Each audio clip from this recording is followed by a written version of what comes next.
ओकारं बिन्दुसंयुक्तं नित्यं ध्यायन्ति योगिनः कामदं मोक्षदं चैव ओंकाराय नमो नमः।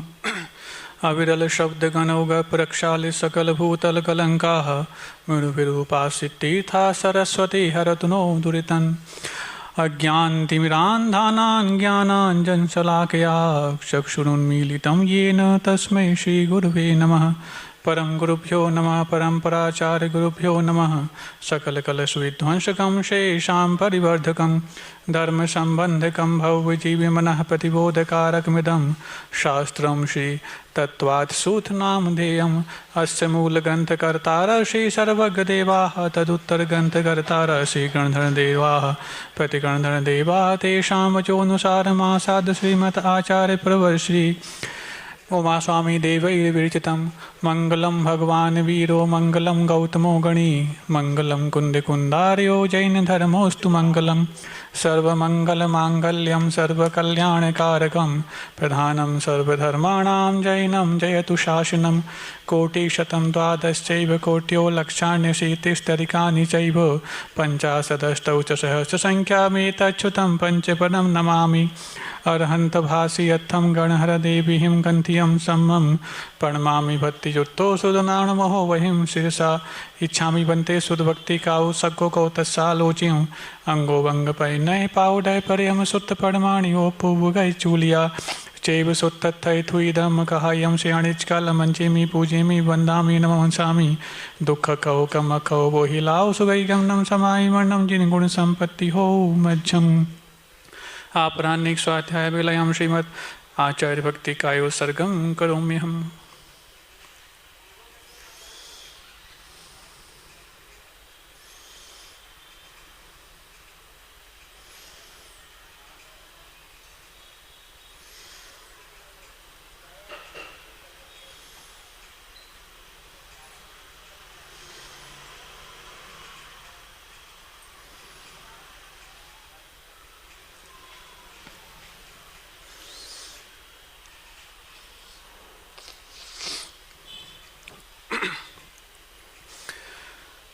श्रुतिजलधिपारिकेभ्यः सपरमत विभावना पटुमतेभ्यः सुचरितपोनिधिभ्यो नमो गुरुभ्यो गुणगुरुभ्यः। 36 गुण समग्रे पंचविहाचार करन संदर्शे शिष्याणोग्गय कुशले धम्मायिरे सदा वंदे। गुरु भक्ति संयमेन तरन्ति संसार साइरम घोरम छिन्नन्ति अट्टकमं जम्मं मरणं न पावयन्ति। ये नित्यं व्रतमन्त्र होम निरताः ध्यानाग्निहोत्राकुलाः षट्कर्मा विरतास्तपोधन्दनाः साधुक्रियाः साधवः शीलप्रावर्णा गुणप्रहरणाश्चन्द्रार्गितेजोधिकाः मोक्षद्वारकपाटपाटनवटा प्रीणन्तु मां साधवः। गुरवः पान्तुनो नित्यं ज्ञानदर्शननायकाः चारित्राणौ गंभीरा मोक्षमार्गोपदेशकाः। इच्छामि भन्ते आयुर्भक्ति काउ सक्को को तत्सालोच्यं सम्मनान सम्मदंसन समचरिजुत्तानं पंचविहाचाराणाम् आयुर्याणम् आयारादिषु नाणोदेशयाणं वज्रायाणं तेरयण गुणपालयाणं सवसावणं श्रेयाणिचकालं मंचेमि पूजेमि वन्दामि नमस्सामि। दुःख कहो कम कहो वो हिलाओ सुगैगमनं समायमण्णं जिन गुण संपत्ति हो मज्जम्। मोक्षमार्गस्य नेतारं वेत्तारं कर्मभूभृतां ज्ञातारं विश्वतत्त्वानां वन्दे तद्गुणलब्धये। बोलिए देवादिदेव श्री पार्श्वनाथ भगवान की, परम पूज्य आचार्य गुरुवशी उमा स्वामी जी महाराज की, परम पूज्य आचार्य परमेश्वरी गुरुदेव श्री 108 विद्यासागर जी महामुनिराज की, परम पूज्य निर्यापक श्रमण मुनि श्री योग सागर जी महाराज की, परम पूज्य मुनिवर श्री विनीत सागर जी, अतुल सागर जी, निस्सीम सागर जी, शाश्वत सागर जी महाराज की, नगर गौरव निर्यापक श्रमण मुनि श्री वीर सागर जी महाराज की, मुनि श्री निसंग सागर जी महाराज की।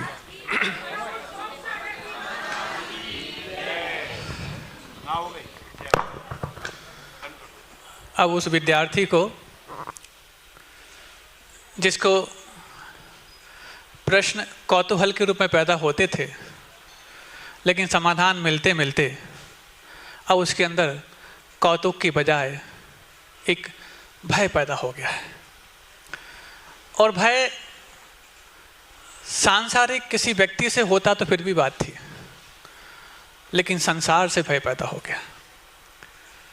भले ही वो अंग्रेजी माध्यम का विद्यार्थी था, लेकिन अंग्रेजी का माध्यम होना और माध्यम में अंग्रेजी होना, इसमें अंतर होता है। माध्यम में तो सिर्फ उसके भीतर वही संस्कार भरे हुए थे, भले ही बीच में माता पिताओं ने उसके लिए अंग्रेजी माध्यम में भेज दिया था, लेकिन जब उसको सही हिदायत मिलती है तो वापस लौट आना भी उन संस्कारों की बदौलत होता है, जो संस्कार बचपन में गुरुओं के माध्यम से अथवा गुरुओं के द्वारा माता पिता को मिले हैं, उनके माध्यम से प्राप्त हुए थे। पिछले 6 दिनों से मुनिराजों के मुख से तत्वास सूत्र की बातना सुनते सुनते उसके अंदर जब ये भाव हुए कि वाकई में ऐसा अलौकिक ये 3 लोक है, और 3 लोक में जब नरकों की यात्रा कराई गई उसको तथाकथित रूप से, तो नरकों की यात्रा के माध्यम से उसको लगा कि नरक ऐसा होता है, इससे बचा कैसा जाए। स्वर्गों की बात भी कराई, उसके बाद अजीव तत्व का वर्णन भी हुआ, और उसके पश्चात 4 गतियों का जब वर्णन कल हुआ तो उसको लगा मैं तो अभी तक ये समझता आया था कि जन्नत जो होती है नसीब वालों को मिलती है और जहन्नुम में जाना पड़ता है बदनसीबों को, लेकिन यहाँ पर तो जन्नत और जहन्नुम दोनों इन संसार के रूप हैं। भले ही अभी तक उसको जन्नत और जहन्नुम के बारे में टीवी में परिचय कराया गया हो, फिल्मों में परिचय कराया गया हो, लेकिन वो सिर्फ इतना ही जानता था वो जन्नत है, वही जहन्नुम है। लेकिन अब उसको तत्वास सूत्र पढ़ने के बाद पता लगा कि स्वर्ग और नरक इन दोनों में ज़्यादा भेद नहीं करना, ये सब संसार का ही रूप है। ये बात अलग है कि जब नरक से बचने की बात आए तो स्वर्ग हमारे लिए एक प्लेटफॉर्म बन जाता है, लेकिन वो मंजिल नहीं, एक पड़ाव है। अब वो सोचता है, फिर पहुँचता है गुरुओं के चरणों में, फिर पहुँच जाता है बड़े महाराज जी के चरणों में, दोनों बड़े महाराजों के चरणों में कि भगवान आप बताओ अब इनसे बचें कैसे, क्या कोई रास्ता है। वो सुन रखे थे उसने 4 पुरुषार्थ, धर्म अर्थ काम और मोक्ष, इन 4 पुरुषार्थों के बारे में सुन रखा था। अब उसको लग रहा है कि धर्म पुरुषार्थ, अर्थ पुरुषार्थ, काम पुरुषार्थ, ये काम पुरुषार्थ और अर्थ पुरुषार्थ के बारे में तो फिर भी मैंने जीवन में बहुत कुछ देखा, लेकिन धर्म पुरुषार्थ और मोक्ष पुरुषार्थ की व्याख्या क्या होगी। तो जब दोनों महाराजों के चरणों में जब वो पहुँचता है तो गुरुदेव के परम कृपा से अपने जीवन को मोक्ष मंजिल की ओर अग्रसर करते हुए दोनों बड़े महाराज उसको जब समाधान देते हैं तो क्या समाधान देते हैं और कितनी सरल परिभाषा बताते हैं वो मोक्ष पुरुषार्थ की, कितनी सरल परिभाषा बताते हैं वो 4 पुरुषार्थ की। वो कहते हैं अर्थ पुरुषार्थ में तो नियति की भूमिका है, सुनना, अर्थ पुरुषार्थ में तो नियति की भूमिका है, धर्म पुरुषार्थ में मति की भूमिका है। अर्थ पुरुषार्थ में तो नियति की भूमिका है, धर्म पुरुषार्थ में मति की भूमिका है, और काम पुरुषार्थ में रति की भूमिका है, तो मोक्ष पुरुषार्थ में विरति की भूमिका है। और जब विरति की बात आई तो आचार्य उमा स्वामी का पहला सूत्र सामने आता है, हिंसा नतस्तेया ब्रह्म परिग्रहिभ्यो विरतिर व्रतम। हिंसा, अनृत, स्ते, अब्रह्म और परिग्रह, ये इनसे व्रत हो जाना, इनसे विमुक्त हो जाना, इसी का नाम व्रत है। और यदि तुम इन 4 गतियों से बचना चाहते हो तो व्रतों को स्वीकार करो। शुरुआत कैसे भी करो, लेकिन शुरुआत करो, क्योंकि शुरुआत करने के लिए कभी महान नहीं बनना पड़ता, लेकिन महान बनने के लिए शुरुआत अवश्य करनी पड़ती है। और फिर जिसकी शुरुआत भी परम पूज्य गुरुदेव आचार्य गुरुवर विद्यासागर जी महाराज और उनके सुयोग शिष्य ऐसे 5 महाराजों के सानिध्य में होती है, उसकी शुरुआत महानता के साथ ही होती है। अब उसको अपने महानतम बनने की परीक्षा भी नहीं करनी और प्रतीक्षा भी नहीं करनी, सिर्फ और सिर्फ समीक्षा करनी है। तो बात आई हिंसा नतस्तया ब्रह्म परिग्रहिभ्यो विरतिर्व्रतम। हिंसा है, झूठ है, चोरी है, अब्रह्म है और परिग्रह, इनसे विरत हो जाना, इनमें रति नहीं करना, इनमें रति का अभाव कर देना, इसी का नाम व्रत है बंधु।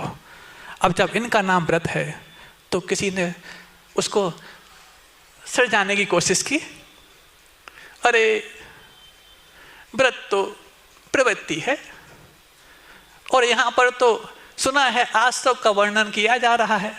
अब आसव तो संसार के कारण है और तुम संसार से बचने की बात कहते हो और यहाँ पर फिर आश्रव की बात कहने लग गए। तो गुरुदेव बहुत अच्छी बात कहते हैं, परम पूज्य गुरुदेव क्या कहते हैं कि एक तो गुप्ती रूप भी संवर होता है और एक प्रवृत्ति रूप भी संवर होता है।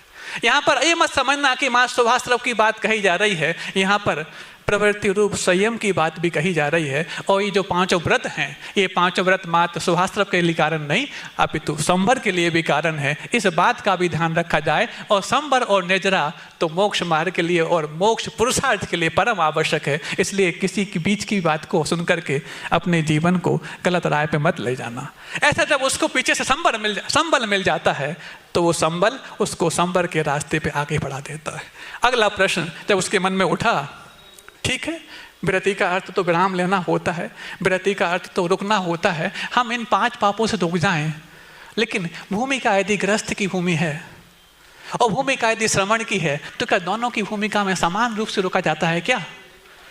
तो फिर अगला सूत्र इसी के लिए कहा जा रहा है, देश सर्वतोणु महिति, कि वो जो व्रति होती है, देश व्रति भी होती है और सर्वव्रति भी होती है।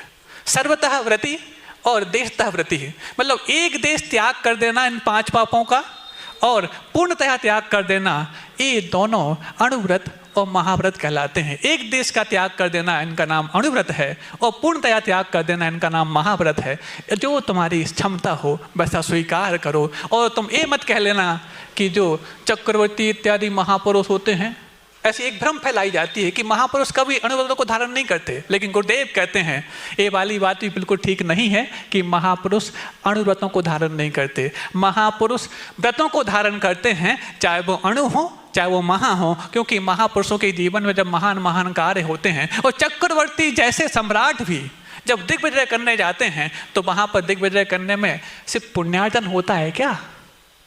महान पापार्जन होता है। और जब पापार्जन होता है, इतना पापार्जन का बोझ लेकर के यदि जाएंगे तो यदि उन बोझ से नीचे जाने से यदि कोई बचा सकता है तो मात्र व्रतों की भूमिका बचा सकती है। और व्रतों की भूमिका में जो चक्रवर्ती को आना होता है तभी जाकर के उनके मोक्ष पुरुषार्थ को उन्नति की दिशा मिलती है और उन्नति के माध्यम से मोक्ष तक जाने के लायक बन जाते हैं। जिस जीवन में 6 खंड की विजय के माध्यम से उनने इतना सब कुछ विरोधी हिंसा का रूप धारण किया हो तो भी। अब सुनो, इसके बाद जब ये वाली बात आई तो अब व्रत तो ले लिए, अणुव्रत हो चाहे महाव्रत हो, लेकिन व्रतों को लेना तो बहुत आसान है। जैसे आप लोग बोलते ना, विवाह करना तो आसान लेकिन निर्वाह करना कठिन, लिखा रहता कहीं स्कूलों में। ये तो आप ही लोग जानो, ये मंच पे बैठने वाले नहीं जान सकते क्योंकि आप लोगों ने सब कुछ किया। तो अब सुनो, वहाँ पर क्या कहा जा रहा है कि व्रतों को लेना तो आसान है लेकिन व्रतों को लेने लायक, व्रतों को निर्वाह करने लायक माहौल में रहना भी उतना ही आवश्यक है। नहीं तो जो अपने जीवन में वर्धमान चारित्र को धारण करते थे तीर्थंकर, और जिनके जीवन में कभी भी दोष नहीं लगा करते, उसके बावजूद भी उनको घर छोड़ने की आवश्यकता क्यों लगती है? अरे तुम्हें चाहे अयोध्या से मतलब भी नहीं है और शिखर जी से मतलब भी नहीं है, तुम तो बस अपने व्रतों में स्थिर रह जाओ, 5 पापों को त्याग कर दो, उसी अयोध्या में रह करके वो सामायिक चारित्र को धारण कर लो। क्या दिक्कत है? क्या छोड़ने की आवश्यकता अयोध्या को, क्यों छोड़ने की आवश्यकता पोरबंदर को? कोई आवश्यकता नहीं है। लेकिन वहाँ पर भी यही बात लागू होती है कि व्रतों को लेना तो बहुत आसान है, हालांकि इतना आसान नहीं है। व्रतों को लेना तब भी आसान है लेकिन व्रतों का निर्दोष पालन करने लायक माहौल में रहना बहुत कठिन है। उस माहौल को बनाए रखने के लिए क्या चाहिए है? तो जैसे आप अपने चीज़ों की रक्षा करने के लिए बहुत उपाय करते हैं। आज बिजली संकट इसलिए नहीं है कि आपको रात भर जागना पड़ता है, आप तो रात भर सोते हैं, लेकिन आपके द्वारा अर्जित की हुई संपत्ति की रक्षा के लिए रात भर बिजली जलाई जानी पड़ती है। इसी कारण से बिजली संकट ज़्यादा गहराता है। वैसे तो 2-3-4 घंटे की रात आप माँ जीते हो, बाकी सोने में निकाल देते हो। 7 बजे रात शुरू होती है तो 11-12 बजे 1 बजे सो ही जाते होगे। 4-5-6 घंटे की रात है, लेकिन रात भर जो लाइटें जलती हैं इसी कारण से बिजली संकट गहराता है। ऐसी वो लाइटें आपकी संपत्ति की सुरक्षा के लिए, निगरानी के लिए आवश्यक होती हैं। ऐसी व्रतों रूपी संपत्ति को पूंजी की रक्षा के लिए ये 5 भावनाएं आवश्यक होती हैं, जो भावनाएं सामने दी जा रही हैं। तत्स्थैर्यार्थम भावना पंच, कि वो उन व्रतों की स्थिरता के लिए, जो भावनाएं हैं वो 5 हैं। ये पांचों व्रतों की 5 भावनाएं हैं जो व्रतों की रक्षा करती हैं, और ये व्रतों की भावनाएं जब होंगी तब जाकर के आपके व्रत स्थिर रह पाएंगे, और स्थिर हैं तो पल्लवित और वृद्धिंगित हो पाएंगे। ऐसी बात कहते हुए जब गुरुदेव और आगे बताते हैं कि वो व्रत कौन कौन से हैं, व्रत तो बता दिए लेकिन उन व्रतों की भावनाएं कौन कौन सी हैं, तो आगे कहा जा रहा है वांग मनो गुप्तिर्या दान निक्षेपण समित्यालोकित पान भोजनानि पंच। ये प्रथम अहिंसा व्रत की भावना बताई जा रही है कि वांग वचन गुप्ति, मनोगुप्ति, ईर्ष्या समिति, आदान निक्षेपण समिति और आलोकित पान भोजन, ये पांच ये प्रथम अहिंसा व्रत की भावनाएं हैं। इसको अणुव्रत और महाव्रत के साथ गुरुदेव कहते हैं कि मुख्य रूप से महाव्रत की भावनाएं हैं, लेकिन गौण रूप से इनको अणुव्रतों के साथ भी लगाया जा सकता है। भावना के रूप में तो अणुव्रती भी इनको भा सकता है, लेकिन मुख्य रूप से व्रतों की रक्षा महाव्रती को तो करनी होती है। इन 5 भावनाओं के साथ भी अपने व्रतों की रक्षा कर सकता है। तो वचन गुप्ति, मनोगुप्ति, ईर्ष्या समिति और आदान निक्षेपण समिति और आलोकित पान भोजन, ये 5 अहिंसा व्रत की भावनाएं हैं। अब एक प्रश्न आपके मन में उठ रहा होगा कि वचन गुप्ति और मनोगुप्ति की बात तो कह दी, लेकिन हमने गुप्तियां तो 3 सुनी थी, काय गुप्ति क्यों भूल गए? क्या काय गुप्ति के माध्यम से अहिंसा व्रत की रक्षा नहीं होती? तो फिर इसमें क्यों शामिल नहीं किया? 3 गुप्ति रख देते, 2 समिति रख देते, अब समिति हम तो 3 रख दी, 5 में से वो भी। अब पूरी 5 रखते तो बात समझ में आती, लेकिन इसको क्यों नहीं रखा? तो गुरुदेव बहुत अच्छा इसका समाधान करते हैं कि काय गुप्ति क्यों नहीं रखी। गुरुदेव कहते हैं कि काय गुप्ति के माध्यम से कई बार कुछ काय गुप्ति यदि रख लेंगे तो कुछ विशेष संकल्पों का हम निर्वाह नहीं कर पाएंगे। काय के माध्यम से कई विशेष संकल्पों का निर्दोष पालन करना भी आवश्यक होता है, इसलिए उसको यहाँ पर भावनाओं में न रख करके वचन गुप्ति और मनोगुप्ति रखा, और बाकी इन 3 समितियों को जोड़ करके 5 भावनाओं को तैयार करके आप अपने अहिंसा व्रत की रक्षा कर सकते हैं, और है तो उसकी स्थिरता में आगे बढ़ सकते हैं। और आगे इतना ही, ये 5 भावनाएं हो गई। इसके बाद अगला सूत्र आता है, क्योंकि यहाँ सूत्र बहुत 39 हैं। ये भी इत्तेफाक की बात है कि 33 अध्याय में भी 39 सूत्र थे और आज भी 39 सूत्र हैं। नरक की यात्रा भी अपन ने कराई थी, और आज अपन उस नरक से बचने के, बल्कि 4 गतियों से बचने के उपाय भी अपन यहाँ पर समझ रहे हैं। बहुत अच्छी बात है। आप लोग किसी चीज़ का कम से कम आपके मन में एक तरह से उदासीनता ना आ जाए, सुनते सुनते बीच बीच में कुछ बातें हम कह लेते हैं, इसको अन्यथा मत लेना आप लोग। हाँ, बहुत अच्छी बात है। आगे अब जब ये 5 व्रतों की भावनाओं का प्रकरण चल रहा है, तो एक बहुत अच्छी बात, आलोकित पान भोजन यहाँ पर आया।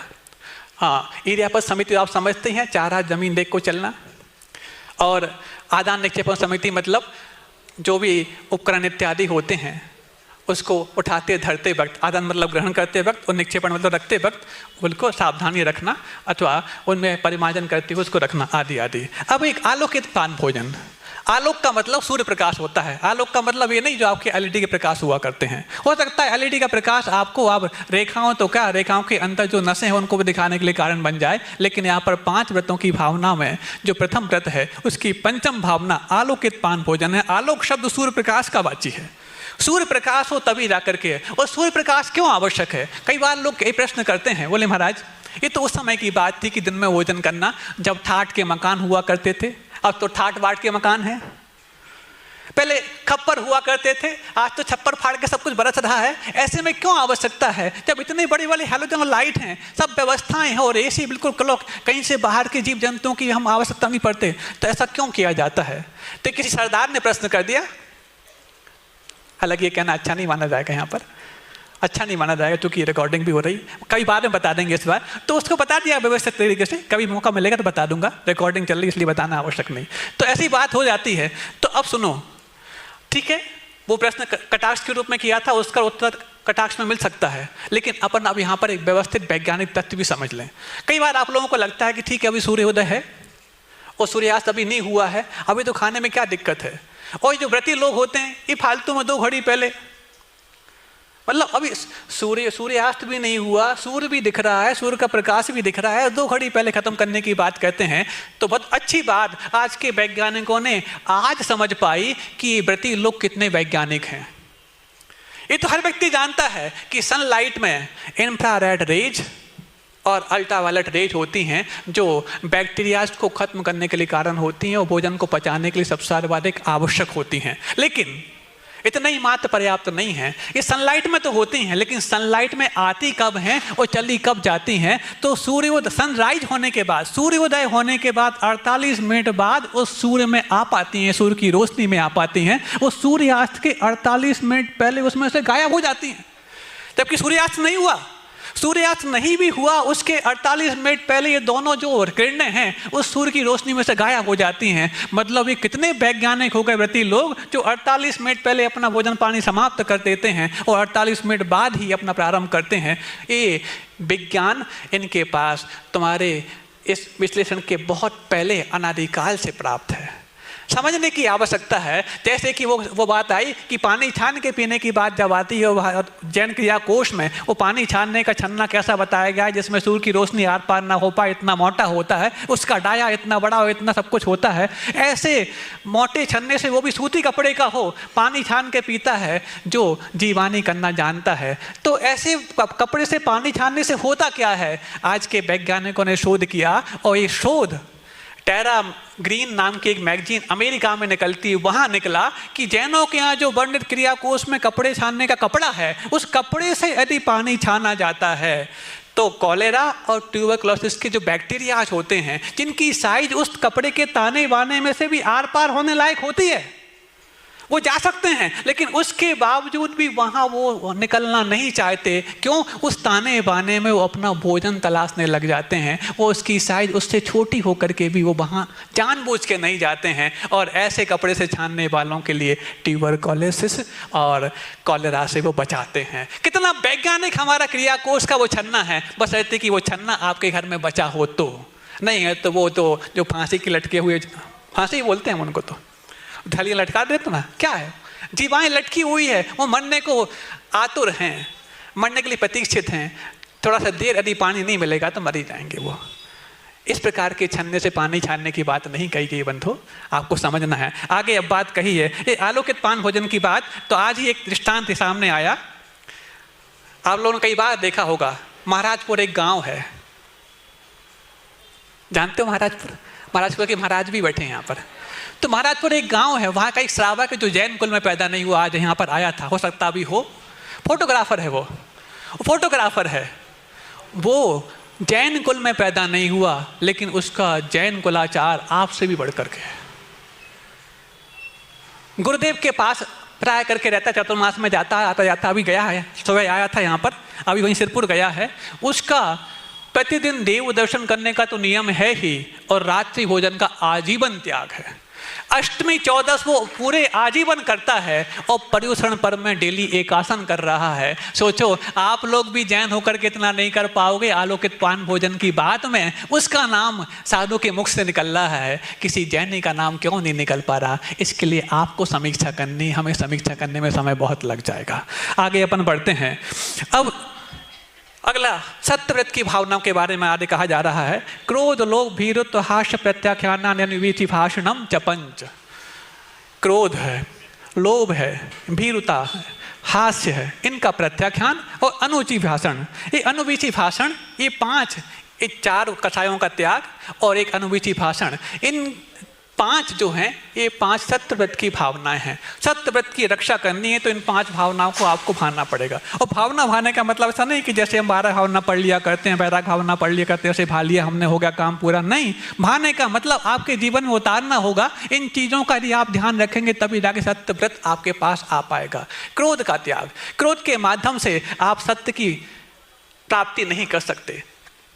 लोभ के माध्यम से भी सत्य की प्राप्ति नहीं हो सकती।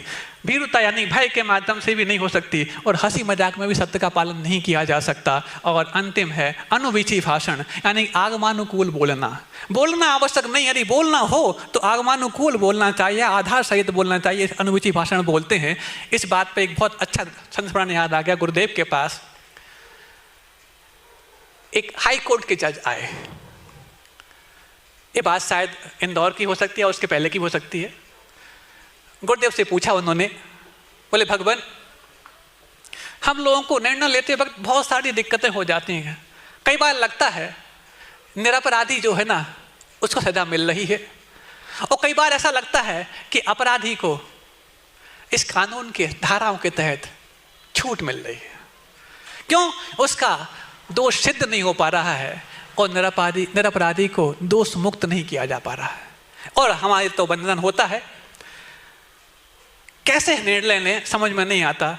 सुनते हैं भगवान आपके जीवन में भी तो प्रायश्चित इत्यादि का विधान करने का अधिकार आपको प्राप्त है, आप प्रायश्चित इत्यादि देते हैं, कैसे आप निर्णय लेते वक्त सावधानी रखते होंगे।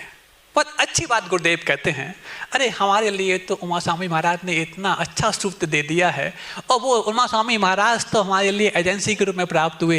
एक कंपनी तो तीर्थंकर भगवान की थी, उनके माध्यम से हमारे लिए ऐसे सूत्र मिल गए हैं कि हमारे निर्णय लेने में कहीं कोई दिक्कत नहीं आती। वो सूत्र यही था, क्रोध लोभ भीरुत्व हास्य प्रत्याख्यानानुनिवीति भाषणम च पंच, कि क्रोध का त्याग, हास्य का त्याग, भीरुता का त्याग, लोभ का त्याग और आगमानुकूल आधार सहित यदि आप काम कर रहे हैं तो किसको क्या हो रहा है, किसको क्या नहीं हो रहा है, इसको समझने की आवश्यकता नहीं। आप तो अनुवीची भाषण का प्रयोग कर रहे हैं और आगम की आज्ञा का पालन कर रहे हैं। मैं किसी को दंड दे रहा हूं, मैं किसी को बचा रहा हूं, ये वाली बात वहां पर आती ही नहीं है। यदि अनुवीची भाषण आपके जीवन में आधार से उपस्थित हो गया है तो वो जज के लिए भी बहुत अच्छी बात मिल गई कि तो बहुत अच्छा हो गया, क्योंकि हम इन्हीं 3-4 चीज़ों का ध्यान नहीं रख पाते, तभी जाकर के हमारे निर्णयों में हम स्वयं उलझ जाते हैं और कई बार स्ववचन बाधित भी हो जाया करते हैं। लेकिन आपके यहाँ तो स्ववचन बाधित भी नहीं होते और दूध का दूध और पानी का पानी करने के सूत्र भी और निर्णय लेने के ऐसे अचूक अस्त्र भी आपको प्राप्त हैं। क्रोध लोभ भीरुत्व हास्य प्रत्याख्यानानुनिवीति भाषणम च पंच, ये सत्यव्रत की भावनाएं हैं। अगली तीसरा अचौर्व्रत की भावनाओं के बारे में गुरुदेव कहते हैं, शून्यागार में मोचितावास परो परोधाकरण भैक्ष शुद्धि सधर्मा विसंवादा पंच। शून्यागार, शून्य आगार मतलब जो मतलब निर्जन स्थान है, पर्वत है, गुफा है, कंतरा है इत्यादि आदि। विमोचित आवास, जो आवास छोड़ दिया गया है किसी के माध्यम से, कोई वहां रहता नहीं है, पहले रहता था, छोड़ दिया है, ऐसा छोड़ दिया। पर उपरोध अकरण, जिसमें किसी पर उपरोध मतलब विरोध, दूसरे का कोई विरोध ना हो, ऐसा ना होना ये परोपरोधाकरण माना जाता है। और भैक्ष शुद्धि, भिक्षाचर्या की शुद्धि और सधर्मा अविसंवाद, सधर्मियों से अविसंवाद होना, ये 5 अचौर्व्रत की भावनाएं कही गई। बहुत अच्छी बात यहाँ पर है।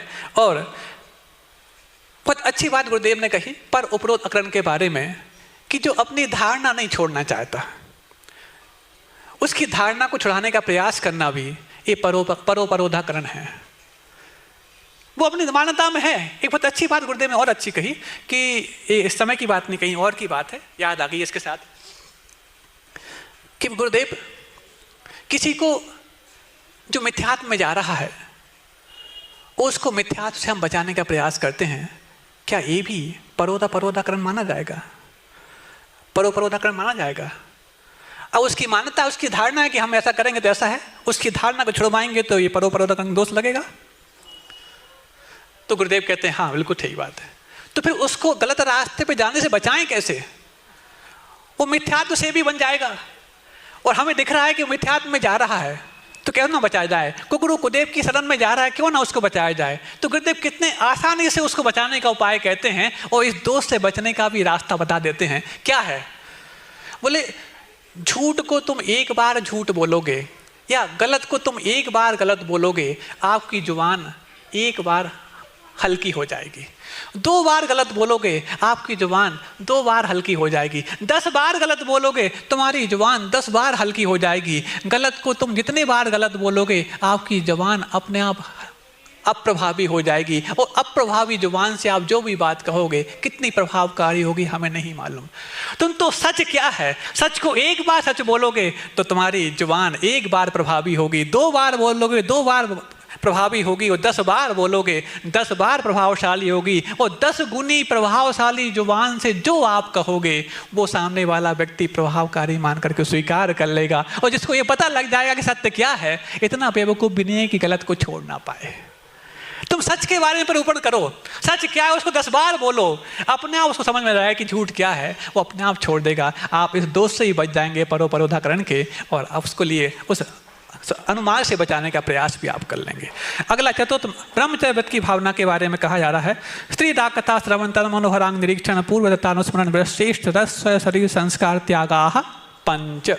ये पंच पंच जो बाद में लगा है, गुरुदेव कहते हैं कि 5 ही भावनाएं हैं, 17 नहीं ना 12। ये 5 ही भावनाएं हैं, 5 के अलावा कोई छठवीं मत ढूंढना। ये 5 यदि करने लग जाओगे तो पूरा अपना व्रत निर्दोष आपका होने लग जाएगा। स्त्री राग कथा श्रवण, तन मनोहरांग निरीक्षण, पूर्व रतानुस्मरण, व्रत श्रेष्ठ रस, स्व शरीर संस्कार, त्यागाह। ये त्याग शब्द सबके साथ लगाना है। स्त्री राग कथा श्रवण त्यागा, तन मनोहरांग निरीक्षण त्याग, पूर्व रतानुस्मरण त्याग, व्रत श्रेष्ठ रस त्याग, स्व शरीर संस्कार त्याग।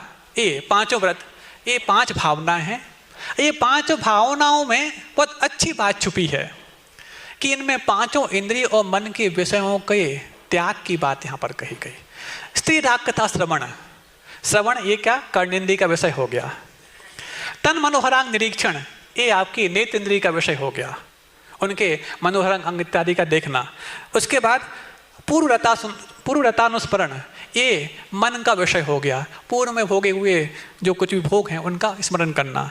व्रस इष्ट रस, व्रस मतलब गरिष्ठ और इष्ट मतलब प्रिय, आपको ज्ञात है। अब गरिष्ठ मात्र हो और प्रिय ना हो तो आप नहीं लोगे, और प्रिय हो शायद ले सकते हो, लेकिन यदि आपकी नासिका इंद्री मतलब तृप्त हो रही है लेकिन खाने में अच्छा नहीं लग रहा तो आप खाओगे क्या उसको? नासिका तो बहुत अच्छी सुगंध आ रही है किम्पाक फल की समान, लेकिन खाने में जहर बन रहा है, खाओगे क्या? इसका मतलब श्रेष्ठ रस में ये जिह्वा इंद्री और घ्राण इंद्री, इन दोनों के विषय छुपे हुए हैं। और स्व शरीर संस्कार त्याग, ये स्पर्श इंद्रिय का विषय हो गया। 5 इंद्रिय और मन के विषयों संबंधी जो हमारे लिए उन मार्ग में ले जाते हैं उनसे बचना, ये आपका ब्रह्मचर्य व्रत की भावना है। मात्र स्पर्श इंद्रिय जन असंयम से बच जाना ही मात्र ब्रह्मचर्य नहीं है बंधु। 5 इंद्रिय और मन संबंधी जो विषय हैं उनसे अपने आप को लगाम लगा के बचाना, नियंत्रित करना, इसका नाम ब्रह्मचर्य व्रत की भावना है। आगे और अब आगा अंतिम है, पंचम व्रत है अपरिग्रह व्रत। अपरिग्रह व्रत की भावनाएं कौन कौन सी हैं? मनोज्ञा मनोज्ञेंद्रिय विषय राग द्वेष वजनानि पंच। मनोज्ञ और अमनोज्ञ, मनोज्ञ का मतलब समझते हो, जो मन को अच्छा लगता है, और जो अमनोज्ञ जो मन के लिए अच्छा नहीं लगता। ऐसा मनोज्ञ और अमनोज्ञ 5 इंद्रियों के विषयों में राग द्वेष वजनानि, राग द्वेष का त्याग कर देना, ये अपरिग्रह व्रत की भावना है। क्योंकि परिग्रह का मतलब मूर्छा तो माना है, आगे आने वाला है मूर्छा परिग्रह। गुरुदेव कहते हैं ये मूर्छा को परिग्रह क्यों कहा, वस्तु को परिग्रह क्यों नहीं कहा, बहुत अच्छा समाधान करते हैं। क्योंकि जो परिग्रह है, मूर्छा को इसलिए कहा, यदि जो वस्तु आपके पास है उसको यदि अपने आप से दूर कर दिया जाता है तो आपको मूर्छा आने लग जाती है, आप मूर्छित होकर गिर सकते हैं। इतना तक उस चीज़ से अटैचमेंट और आसक्ति होती है, शायद इसी कारण से मूर्छा परिग्रह कहा गया हो। तो वो विषय कौन कौन से, मनोज्ञ और अमनोज्ञ, इसमें अच्छा आ गया तो हाँ बहुत बढ़िया, और नहीं आया तो नाक से कोड़ लिया, ये दोनों ही राग द्वेष हैं। इन राग द्वेष से बच जाना 5 इंद्रियों के विषय में, ये अपरिग्रह व्रत की 5 भावनाएं हैं। इन भावनाओं के भावने से आपका अपरिग्रह महाव्रत सुरक्षित रहने वाला है। आगे और इसके बाद कहा जा रहा है, हाँ एक बहुत अच्छा उदाहरण गुरुदेव ने दिया, जैसे मान लो कोई खाद्य पदार्थ है ना, गंध अच्छी आ रही उसकी, उसके बाद उसका वर्ण भी देखने में अच्छा लग रहा है, रस तो अच्छा है ही, और उसका स्पर्श भी बहुत मुलायम है, उस सुनने में अच्छा दे दिया, क्या गुलाब जामुन है, सुनते सबसे अच्छा मुंह में पानी आने लग जाता है। फिर उसके बाद और क्या दिया जाए, अरे कुछ लेते तो नहीं हो, ये मन का विषय हो गया। मतलब दिया जा रहा है, लेने की इच्छा तो है, कुछ नहीं लेते, ऐसा कह कि एक और खिला दिया जाता है आप लोगों को जब, तो क्या होता है, ये इच्छाओं 5 इंद्रियों मन का विषय ये गुलाब जामुन में सामने समझ में आ गया। ये गुरुदेव का उदाहरण हमारा नहीं है, बहुत अच्छा। अब आगे व्रतों की दृढ़ता के लिए आगे और कौन कौन सी भावनाएं हैं जो विरोधी भावों के विषय में करने चाहते हैं? तो हिंसा दिशु मूत्रापाया वध दर्शनम, हिंसादिशु यह अमूत्र अपाय अवध दर्शनम, कि हिंसादि जो पाप हैं ये यानी यहाँ पर भी, अमूत्र यानी कि वहाँ पर भी, इस लोक में भी और परलोक में, अपाय और अवध के लिए कारण होते हैं। अपाय का अर्थ होता है दुख, और अवध का अर्थ होता है तिरस्कार, निंदा। ये जो हिंसादी पापों में जो लिप्त होता है वो क्या पाता है जीवन में? हमेशा कष्ट पाता है, दुख पाता है और तिरस्कार भी पाता है, निंदा इत्यादि का भागी भी बनता है। इसलिए ये दूसरी तरफ से बताया जा रहा है कि ये 5 वित्तों की 5 भावनाएं तो बता दी जिससे 5 वित्तों की स्थिरता बढ़ेगी, लेकिन इनके विपरीत यदि जाओगे तो जीवन में क्या आएगा वो विरोधी तरफ से बताया जा रहा है कि हिंसा दुष्वाया मूत्रापाया वद दर्शनम। इसके पश्चात आगे दुख में वा, ये क्या है? दुख ही है। महाराज 5 पाप करते वक्त दुख कहाँ होता है? यदि दुख हो तो करे ही क्यों? तो फिर इन 5 पापों को लिए दुख क्यों कहा जा रहा है? तो जैसे अन्न को प्राण कहा गया, गुरुदेव कहते हैं, वैसे प्राण कितने होते हैं? 10 होते हैं ना। 11वां प्राण किसको माना गया? अन्न को। जैसे अन्न को प्राण कहा गया वो विष को मृत्यु कही गई। विष मृत्यु है क्या? यदि विष आपके पास रखा मरण हो जाएगा आप करने? नहीं, विष का भक्षण करोगे तब मरण होगा। तो जैसे अन्न को प्राण और विष को मृत्यु कहा जाता है, वैसे इन पापों को भी दुख ही कहा जाता है, क्योंकि कारण में कार्य का उपचार करके वाली बात कही गई है, दुख में हुआ। इसके पश्चात अगली और भी अन्य भावनाओं के बारे में आपके व्रतों में स्थिरता ऐसा प्रयास करने का बात यहाँ पर आ रही है। मैत्री प्रमोद कारुण्य माध्यस्थ्यानि च सत्व गुणादिक क्लिश्यमाना विनेयेषु। मैत्री, प्रमोद, कारुण्य और माध्यस्थ, ये 4 भावनाएं किन किन के प्रति भानी चाहिए? सत्व गुणादिक क्लिश्यमाना विनेयेषु। किसके प्रति? आपको पढ़ते ना, प्रेम भाव हो सब जीवों से, गुणी जनों में हर्ष प्रभु, करुणा स्रोत रहे दुखियों पर, दुर्जन से माध्यस्थ हो। यही बाकी पूरी इन 4 प्रकार के पात्र है। उन 4 प्रकार के पात्रों से इस प्रकार की भावनाएं क्या? गुणी जनों में प्रमोद भाव, सभी प्राणी मात्र से मैत्री भाव, और जो दीनहीन हैं करुणाजन है उनके प्रति कारुण्य भाव, और जो दुर्जन हैं विपरीत बुद्धि वाले हैं उनके प्रति माध्यस्थ भाव। ये 4 प्रकार के पात्रों से 4 प्रकार की भावना और अलग से करनी चाहिए, ये वाली बात यहाँ कही गई। और भी कोई भावनाएं हैं जो हमारे संसार से बचाने के लिए कारण बनती हैं, तो बहुत अच्छी बात आगे कही जा रही है। जगत काय स्वभाव व संवेग वैराग्यार्थम। जगत और काय इनका जो स्वभाव है क्रमशः संवेग और वैराग के लिए कारण बनता है। ये भावना भी प्रतिपल किसी भी वैरागी और व्रती के लिए आवश्यक होती है।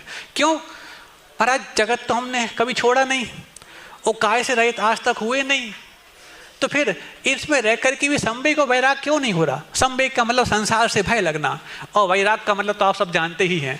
तो ये क्रमशः जो बात कही गई कि जगत संवेग के लिए कारण है और काय वैराग के लिए कारण है, तो सूत्र तो ये बोलता है, लेकिन हमारा अनुभव ये बोलता है कि काय में राग होता है और जगत से प्रीति होती है। जिस जगत से भीति होनी चाहिए उससे प्रीति होती है, और जिस काय से वैराग होना चाहिए उससे राग होता है। क्यों होता है? हमारा अनुभव गलत है अथवा ये सूत्र गलत है? तो ना सूत्र गलत है ना आपका अनुभव गलत है, बल्कि सूत्र के माध्यम से जो आपने भाव पकड़ा है वो भाव गलत है। भाव ये है पकड़ना चाहिए कि जगत का स्वरूप ये तो संवेग के लिए ही कारण होगा, लेकिन जगत का रूप भीति के लिए ना होकर के प्रीति के लिए भी कारण बन सकता है। काय का स्वरूप तो वैराग के लिए ही कारण होगा, लेकिन काय का रूप राग के लिए भी कारण बन सकता है। यहाँ पर स्वरूप की बात कही जा रही है, जो उसका स्वभाव है उसकी बात कही जा रही है, और स्वभाव और स्वरूप की ओर दृष्टिपात ना करके रूप की ओर दृष्टिपात करोगे तो उस जगत से प्रीति होने लग जाती है और काय से राग होने लग जाता है। ये भावना भी भाने योग्य है। और अगला, अब जो 5 हिंसात्मक पाप हैं वो 5 पापों की परिभाषा क्या है इसको बताया जा रहा है। प्रमत्त योगात प्राण व्यपरोपणम हिंसा। प्रमत्त योगात, प्रमाद के योग से प्राणों का व्यपरोपण कर देना, प्राणों का वियोग कर देना, इसका नाम हिंसा है। प्रमत्त योगात यहाँ पर शब्द महत्वपूर्ण है। प्रमाद कौन कौन से होते हैं?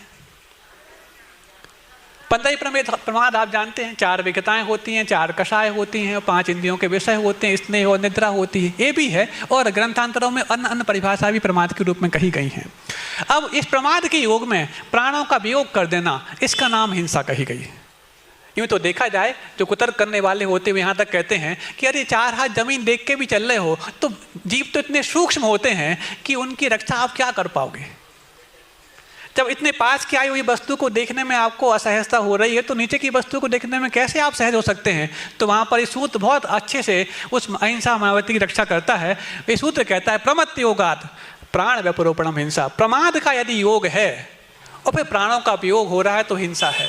अब मान लो किसी ने कह दिया कि हमने तो पूरे कमरे में फिनाइल का पोंछा लगा दिया, अब यहाँ पर एक भी जीव नहीं है, अब तो आप ऊपर देख कर चलो, कोई दिक्कत नहीं होगी क्योंकि जीव तो मरने वाला नहीं है। ये प्रमाद हो जाएगा। उस कमरे में जितने जीव हो सकते हैं उतने सबके वध करने का दोष लगेगा यदि आप प्रमादी बन रहे हैं, और यदि आप अप्रमत्त होकर यदि विचरण कर रहे हैं और वहाँ पर जीवों का आकर है भी, लेकिन आप उनको बचाने के पूरे भाव किए तो भी आपको हिंसा का पाप नहीं लगेगा। इसलिए प्रमत्त योगा शब्द बहुत महत्वपूर्ण है। अगले सब सूत्रों के साथ जो 4 सूत्र और आने वाले हैं, इन सब में प्रमत्त योगा शब्द का अनुवृत्ति यहाँ पर लेनी है। आगे असदभिधान मन्वितम, असत की परिभाषा क्या है? प्रमत्त योगाद असदभिधान मन्वितम। प्रमाद के योग से असत का अभिधान करना, जो सत नहीं है, जो सच नहीं है उसको कहना, इसका नाम झूठ है। अब यहाँ पर बहुत सारे उदाहरण हैं। अप्रशस्त का नाम असत कहा गया। अब किन पुनः अप्रशस्तम, ऐसा एक सभा सिद्धि में पंक्ति आती कि अप्रशस्त का मतलब है क्या? तो कहा गया प्राणी पीड़ा करम यत्तत् अप्रशस्तम, जो प्राणियों के लिए पीड़ा देने लायक होता है उसका नाम अप्रशस्त है। तो महाराज बात तो वही हो गई, पहले भी यही वाली बात कही हिंसा की परिभाषा में, और यहाँ पर भी यही कहा जा रहा है। तो जहाँ पर किसी के लिए पीड़ा हो जाए वहाँ पर बिल्कुल प्राणों का वियोग हो रहा है, और यहाँ पर प्राणों के वियोग की शंका हो रही है और आपके इस प्रकार के बर्ताव से हो रही है, तो वो सब असत्य ही माना जाएगा। अब आगे और चोरी की लक्षण बताया जा रहा है यहाँ पर। अदत्ता दानव स्तेयम, बिना दी हुई वस्तु को ग्रहण करना, वो भी क्या?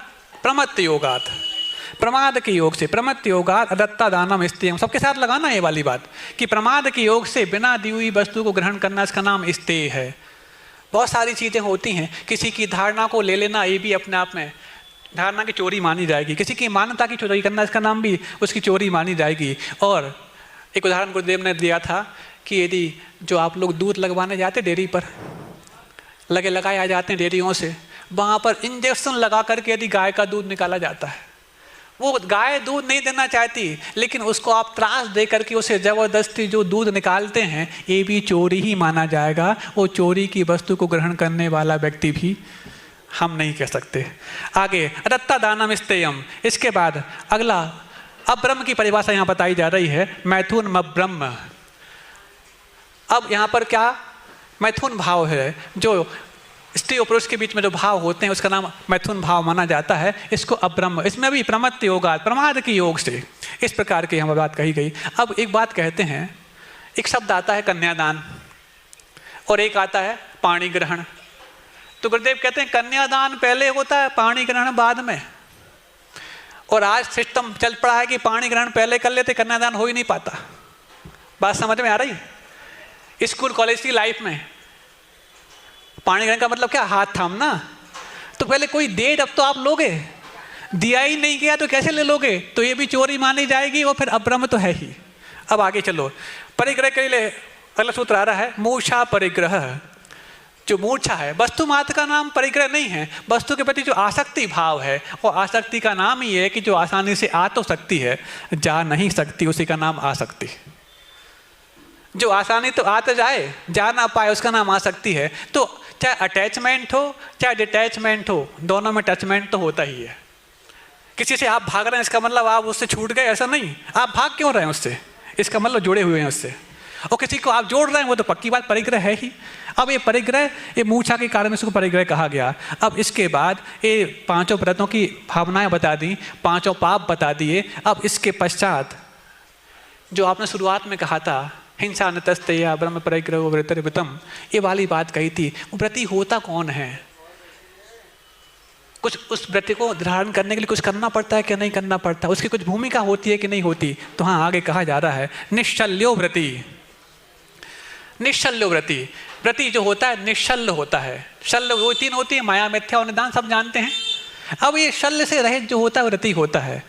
शल्य से रहित जो हो वह व्रती हो ही जाए जरूरी नहीं, लेकिन व्रती तो शल्य से रहित ही होता है, ये समझना। निश्चल्य हो गए इसलिए व्रती बन गए, जरूरी नहीं।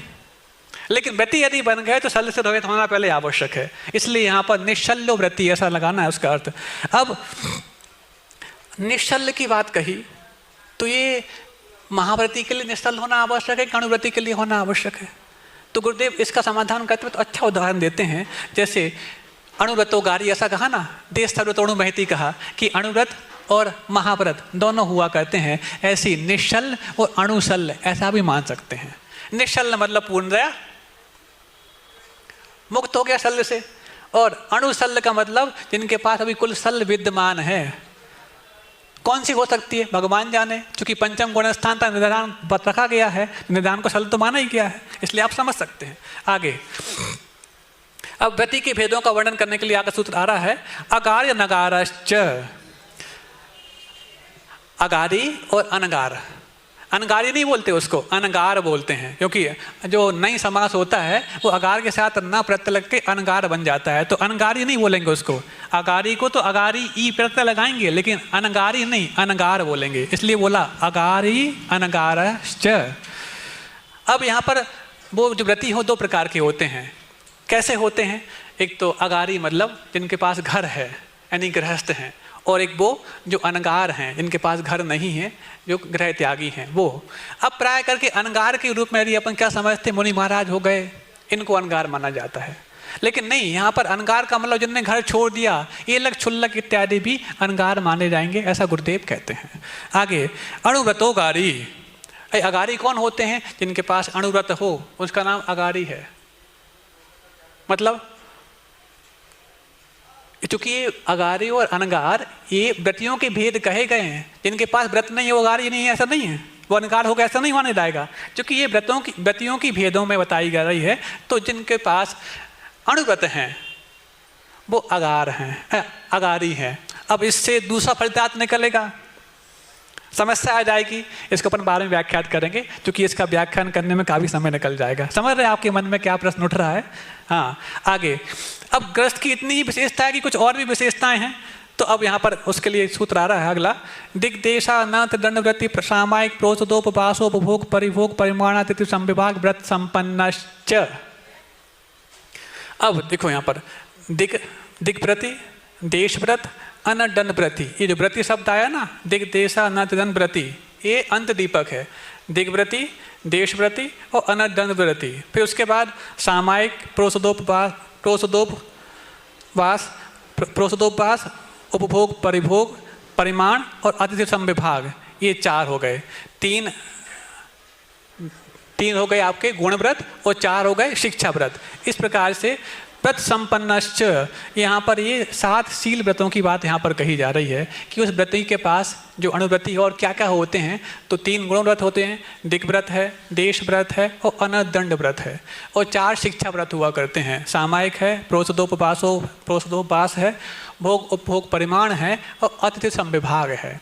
ये 4 शिक्षा व्रत हैं। शिक्षा व्रत क्यों कहे जाते हैं? क्योंकि इनको पालन करने से उस अणुव्रति की भूमिका में महाव्रति बनने की शिक्षा मिलती है, इसलिए इनको शिक्षा व्रत कहा गया है। और गुणव्रत मतलब ये आपके व्रतों में और गुणों की वृद्धि करते हैं, इसलिए इनको गुणव्रत कहा जाता है।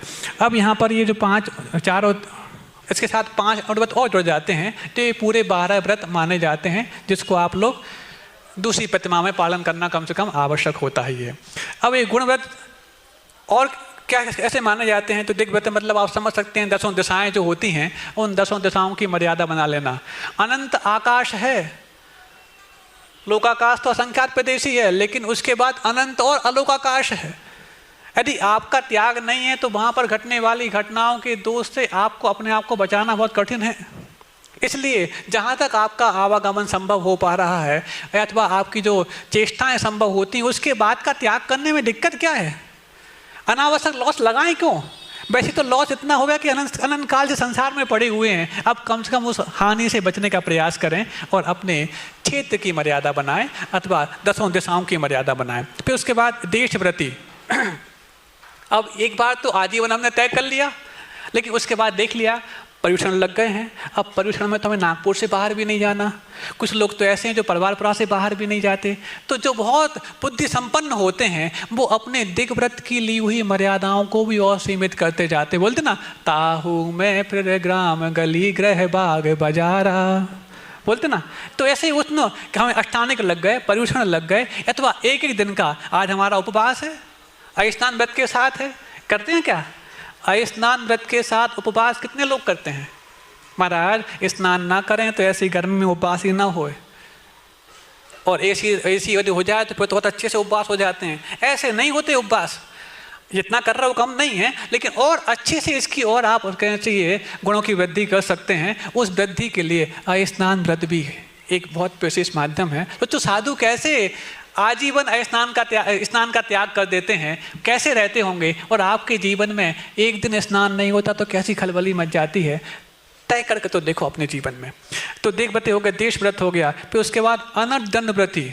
अनर्दंड का मतलब फिजूल नहीं करना, और परायापन क्या मान लेते हैं, बैठे बैठे सीख नहीं तोड़ना, इतना ही, मतलब 2-4 चीजें रखी है ना अपन ने, उतना ही मान लेते। अनर्दंड कई प्रकार का होता है, 5 प्रकार का होता है। कौन कौन से? अपध्यान है, व्यर्थ का नहीं सोचना, दुष्श्रुति है, व्यर्थ का नहीं सुनना, हिंसा दान है, हिंसा की वस्तुओं को देना लेना नहीं, फिर क्या है, प्रमादचर्या है, और उसके बाद कौन सी है एक और, पापोपदेश, पाप का उपदेश देना। ये चलता रहता है, ये अनर्दंड हैं। इसका हमारे जीवन में बहुत ज़्यादा ताल्लुक नहीं, लेकिन फिर भी संस्कार ऐसे हैं कि इनको करने का ताल्लुक बनाए रखता है वो। अब गुरुदेव कहते हैं फिजूल खर्च करने के नाम हम अनर्दंड मानते हैं। गुरुदेव कहते हैं फिजूल खर्च करने के नाम अनर्दंड नहीं है, फिजूल जोड़ने का नाम भी अनर्दंड है। और जो फिजूल जोड़ने को अनर्दंड मानने लग जाएगा, उसके लिए कल उत्तम त्याग का दिन आने वाला है। जोड़ के जो रखा है, अपने अनर्दंड से भी बच जाओ, वो उत्तम त्याग दिन को भी सार्थक कर जाओ। बात समझ में आई कि नहीं आई? सुबह भी बताई थी, अभी और बताएंगे। चलो, अब इसके बाद क्या है, ये 5 प्रकार के अनर्दंड हो गए। इसके बाद आगे आने वाले शिक्षा व्रत सामायिक है, प्रोषदोपवास है, उपभोग परिभोग अथवा भोग उपभोग। अब सामायिक तो आप समझते हैं, 3 संध्याओं में अथवा यथायोग जो भी आपकी प्रतिमाओं के हिसाब से निर्धारित की गई हैं, उन संध्याओं में समता धारण करना अथवा समता को जिन्होंने प्राप्त किया है उनको अपने उपयोग का विषय बना लेना, ये भी आपका सामायिक माना जाता है। इसलिए सामायिक के समय 5 माला फेरो ऐसे ही कहा जाता है। कई बार सुनते ना, जिनको ज़्यादा नहीं समझ में आता, क्या करना, गुरुदेव कहते थे 5 माला फेरना। माला फेरने की समता आ जाती है? नहीं, जिन्होंने समता को प्राप्त करके अपने जीवन को पंच परमेष्टि के रूप में स्थापित कर दिया है, और उनमें से 2 परमेष्टि तो समता के फल के रूप में प्राप्त होने को हैं, एक तो हो ही गए हैं। तो ऐसे उनको यदि हम अपने ध्यान का, अपने उपयोग का विषय बनाएंगे तो हमारे जीवन में भी उतने समय के लिए समता आ पाएगी। ये उस सामायिक के समय माला फेरो ये कहने का उद्देश्य होता है। और 12 भावना, वैराग भावना, ये क्या है, ये वो समता को प्राप्त करने के तरीके हैं। क्योंकि जब भी विषमता दिमाग में आती है, जब भी हलचल हमारे जिहन में हुआ करती है, वस्तु स्वरूप को नहीं समझने के कारण ही होती है। और 12 भावनाएं एकदम से संसार का यथार्थ चित्रण कर दिया करती हैं, और उबलने वाला पारा अपने आप शांत होने लग जाता है। कहाँ गए चक्री जिन जीता। तो वो जो पद्धति है उसका नाम भावनाएं हैं, और जो उस लक्ष्य पे आगे बढ़ चुके हैं वो 5 परमेष्टि हैं, और जो प्राप्त कर चुके हैं वो सिद्ध परमेष्टि हैं। उनको यदि अपना उपयोग का विषय बनाओगे तो आपकी भी समता में मन लगने लग जाएगा। इसलिए 5 माला फेरो या माला फेरो, पंच परमेष्टि को याद करो, 12 भावना, वैराग भावना पढ़ो, ये उन समयों में करने के लिए कहा जाता है। अब प्रोषदोपवास, ये क्या है? प्रोषद का अर्थ पर्व होता है, उपवास तो आप जानते हैं, पर्व के दिनों में उपवास करना, अथवा कहीं कहीं पर प्रोषद का एकासन भी दिया है। एकासन और उपवास, मतलब सप्तमी और नवमी अथवा 13 और 15 के दिन एकासन और बीच का उपवास, इसको भी प्रोषदोपवास कर सकते हैं। उसमें भी उत्तम मध्यम जघन्य के हिसाब से भेद हुआ करते हैं। साबकाचार संग्रह में और विस्तार से पढ़ा जा सकता है, क्योंकि अभी समय भी अपने को देखना है। उसके बाद उपभोग परिभोग परिमाण शिक्षा व्रत, ये कौन कौन सा है? उपभोग परिभोग भी शब्द आता है और भोग उपभोग भी आता है। जब उपभोग और परिभोग की बात आए तो उपभोग का मतलब जो वस्तु एक बार उपयोग में आती है, और परिभोग का मतलब जो वस्तु बार बार उपयोग में आती है। और जब भोग उपभोग इस शब्द को आए तो भोग का मतलब एक बार उपयोग में आना, और उपभोग का मतलब बार बार उपयोग में आना। ऐसी वस्तुएं, इनका परिमाण कर लेना, इसका नाम है भोग उपभोग परिमाण व्रत। बहुत सारी वस्तुएं होती हैं, भोजन पानी इत्यादि भोग की वस्तुएं मानी जाती हैं। वस्त्र हैं, बर्तन हैं, और बहुत से परिग्रह जो रख रखा है वो परिभोग की वस्तुएं मानी जाती हैं। इनका सीमा तो निर्धारित कर लिया जाए। अब जबकि आप वानप्रस्थ की ओर बढ़ पड़े हैं और बच्चे आपके बिल्कुल हाइट से भी ज़्यादा निकल चुके हैं, अब तो कम से कम अपने जीवन में विरति ली जाए, विराम लिया जाए। और विराम यदि ले रहे हो तभी जा करके ये संग्राम खत्म होगा जो आज तक संसार का चलता रहा। तो ये अभी हम करते हैं तो हमारे जीवन में धीरे धीरे बहुत सुकून आ सकता है, शांति आ सकती है। अगला, अतिथि संविभाग शिक्षा व्रत। अतिथि तो आप समझते ही हैं, जो इनके आने की तिथि निश्चित ना हो, इसका नाम भी अतिथि है। और अतिथि ने जो स्थिर नहीं रहते, चलते रहते हैं, उनका नाम भी अतिथि है। स्थिर नहीं रहते मतलब, स्थिर नहीं रहते मतलब मन से तो स्थिर रहते हैं, लेकिन काय से चातुर्मास के अलावा जिनका विहार होता रहता है, उनका नाम भी अतिथि है। तो ये अतिथि, इनके संविभाग करना, इन अतिथियों के लिए अपने भोजन पान उपकरण इत्यादि में बंटवारा करना अथवा उनका विभाजन करना, उनके लिए भी हो जाए और हमारा भी हो जाए, इस प्रकार से व्रती अपनी भूमिका निभाता है और अतिथि संविभाग व्रत का पालन करता है। अब ये अतिथि संविभाग व्रत जो है, ये पहले होता था। पहले लोग धर्मादा निकालते थे। धर्मादा समझते हो? जैसे कई जगहों पर आता है कि पाती निकालते, पाती मतलब गुरु के नाम की पाती, देव के नाम की पाती, कि अपने हम आय में से इतना तो हम निकाल के रखेंगे ही रखेंगे। तब तो जाकर के बड़े बड़े गुरुकुल चला करते थे, धर्म स्थान चला करते थे और बड़े बड़े न्यास चला करते थे, इतना तो होता ही था। अब जब ये देना लोगों ने बंद कर दिया, तब जाके सरकार को जीएसटी लगाने की चिंता हो गई। पहले कर का कोई प्रावधान था ही नहीं। अरे कर क्या, अब जो व्यक्ति हर सब कुछ करने तैयार हो, क्या कर लगाएं? वो तो स्वयं जैसी खेती से फसल आई, पहले सबसे पहले शिक्षा स्थानों को दे दिया, परमार्थ के स्थानों को लाके दे दिया, उनका भी काम चलता रहे और हमारा भी जो पाप का बोझ है थोड़ा सा हल्का होता रहे। ये अतिथि संविभाग पहले हुआ करता था। तो ऐसे जनायतनों की रक्षा करना, ऐसे जनालयों का निर्माण करना, एक तरह से ये भी अतिथि संविभाग है, क्योंकि हजारों वर्षों तक जो इन जनालयों में आकर के लोग धर्मदान करेंगे और आपके माध्यम से इतना जो द्रव्य लगाया गया है, वो आपके उन सबके धर्म ध्यान करने में, उन सबको दिशा मिलने में जो कारण बनते हैं अतिथि, उन सबके निर्दोष चर्या के पालन करने में जो आपका योगदान है, 6वां हिस्सा आपके खाते में दर्ज कराता रहेगा। कितना बड़ा अपना काम है। और आपके काले धन को सफेद करने की इतनी अच्छी स्कीम और कहाँ मिल सकती है? वो जो स्कीम आई थी बीच में काला धन सफेद करने की, वो बीच में तो कई बार गायब हो गई, चल गई, चली भगवान जाने, कुछ समय के लिए आई थी। लेकिन काला धन को सफेद करने की स्कीम आगम में अनादिकाल से वर्णित है। जब आप चाहो तब सफेद हो सकता है। तब तो जाकर के पाप से अर्जित किया हुआ जो भोजन पानी इत्यादि है, वो सोचता है ग्रस्त व्यक्ति कि मैं तो पाप से ही कमाता हूँ, वो पाप में ही लग जाता है, क्योंकि मैंने पाप छोड़ा नहीं अभी। तो कम से कम जो पाप से बच चुके हैं उनके लिए कुछ तो लग जाए। तब तो 9:30 बजे प्रतीक्षा रहता है, हे स्वामी नमोस्तु नमोस्तु नमोस्तु, इच्छामि इच्छामि इच्छामि। क्यों करता है वो इसलिए करता है कि भगवान हम तो पापी हैं, पाप से ही अर्जित हुआ, परिग्रह पाप है, उसके बाद हमने पाप नहीं छोड़ा तो पापी में ही लग जाएगा। आप पाप को छोड़ चुके हैं, आपके लिए थोड़ा सा लग जाए तो अपने पाप के बोझ से हल्के हो जाएंगे। ऐसा वो काला धन को सफेद करने की स्कीम लेकर के यहाँ पर आता है। और जब लास्ट वाले साधु भी बाजू वाले चौके में थम जाते हैं तो उसकी धड़कनें थम जाती हैं। आगे मारणांत कीम सल्लेख नाम जोशिता, क्या कहा जा रहा? मारणांत कीम सल्लेख नाम जोशिता। यहाँ पर जो श्रावक अपने जीवन के अंत में क्या करे, ये तो बता दिया आपने, 5 पाप से बचे, 5 व्रतों को ग्रहण करे, 5 भावनाएं भाएं आदि आदि बहुत सारी बातें कह दी। लेकिन जीवन का अंत इतनी करने से हो जाएगा क्या? नहीं। अब उसके लिए कहा जा रहा है कि नहीं, मारणांत कीम सल्लेख नाम जोशिता। जोशिता मतलब उत्साहपूर्वक। मारणांत कीम जो अंत समय में, मरण के समय में की जाने वाली है, उसका नाम। और सल्लेखना का मतलब क्रश करते जाना, काय को भी और कषाय को भी। अब आवीची मरण तो देखा जाए तो प्रत्येक प्राणी का प्रति समय चल रहा है, जब से जन्म लिए तब से चल रहा है। एक एक करके आपकी आयु घटती जा रही है तरंग क्रम से। ये आवीची मरण तो प्रति समय हो रहा है, लेकिन उस मरण का नाम सल्लेखना यहाँ पर नहीं।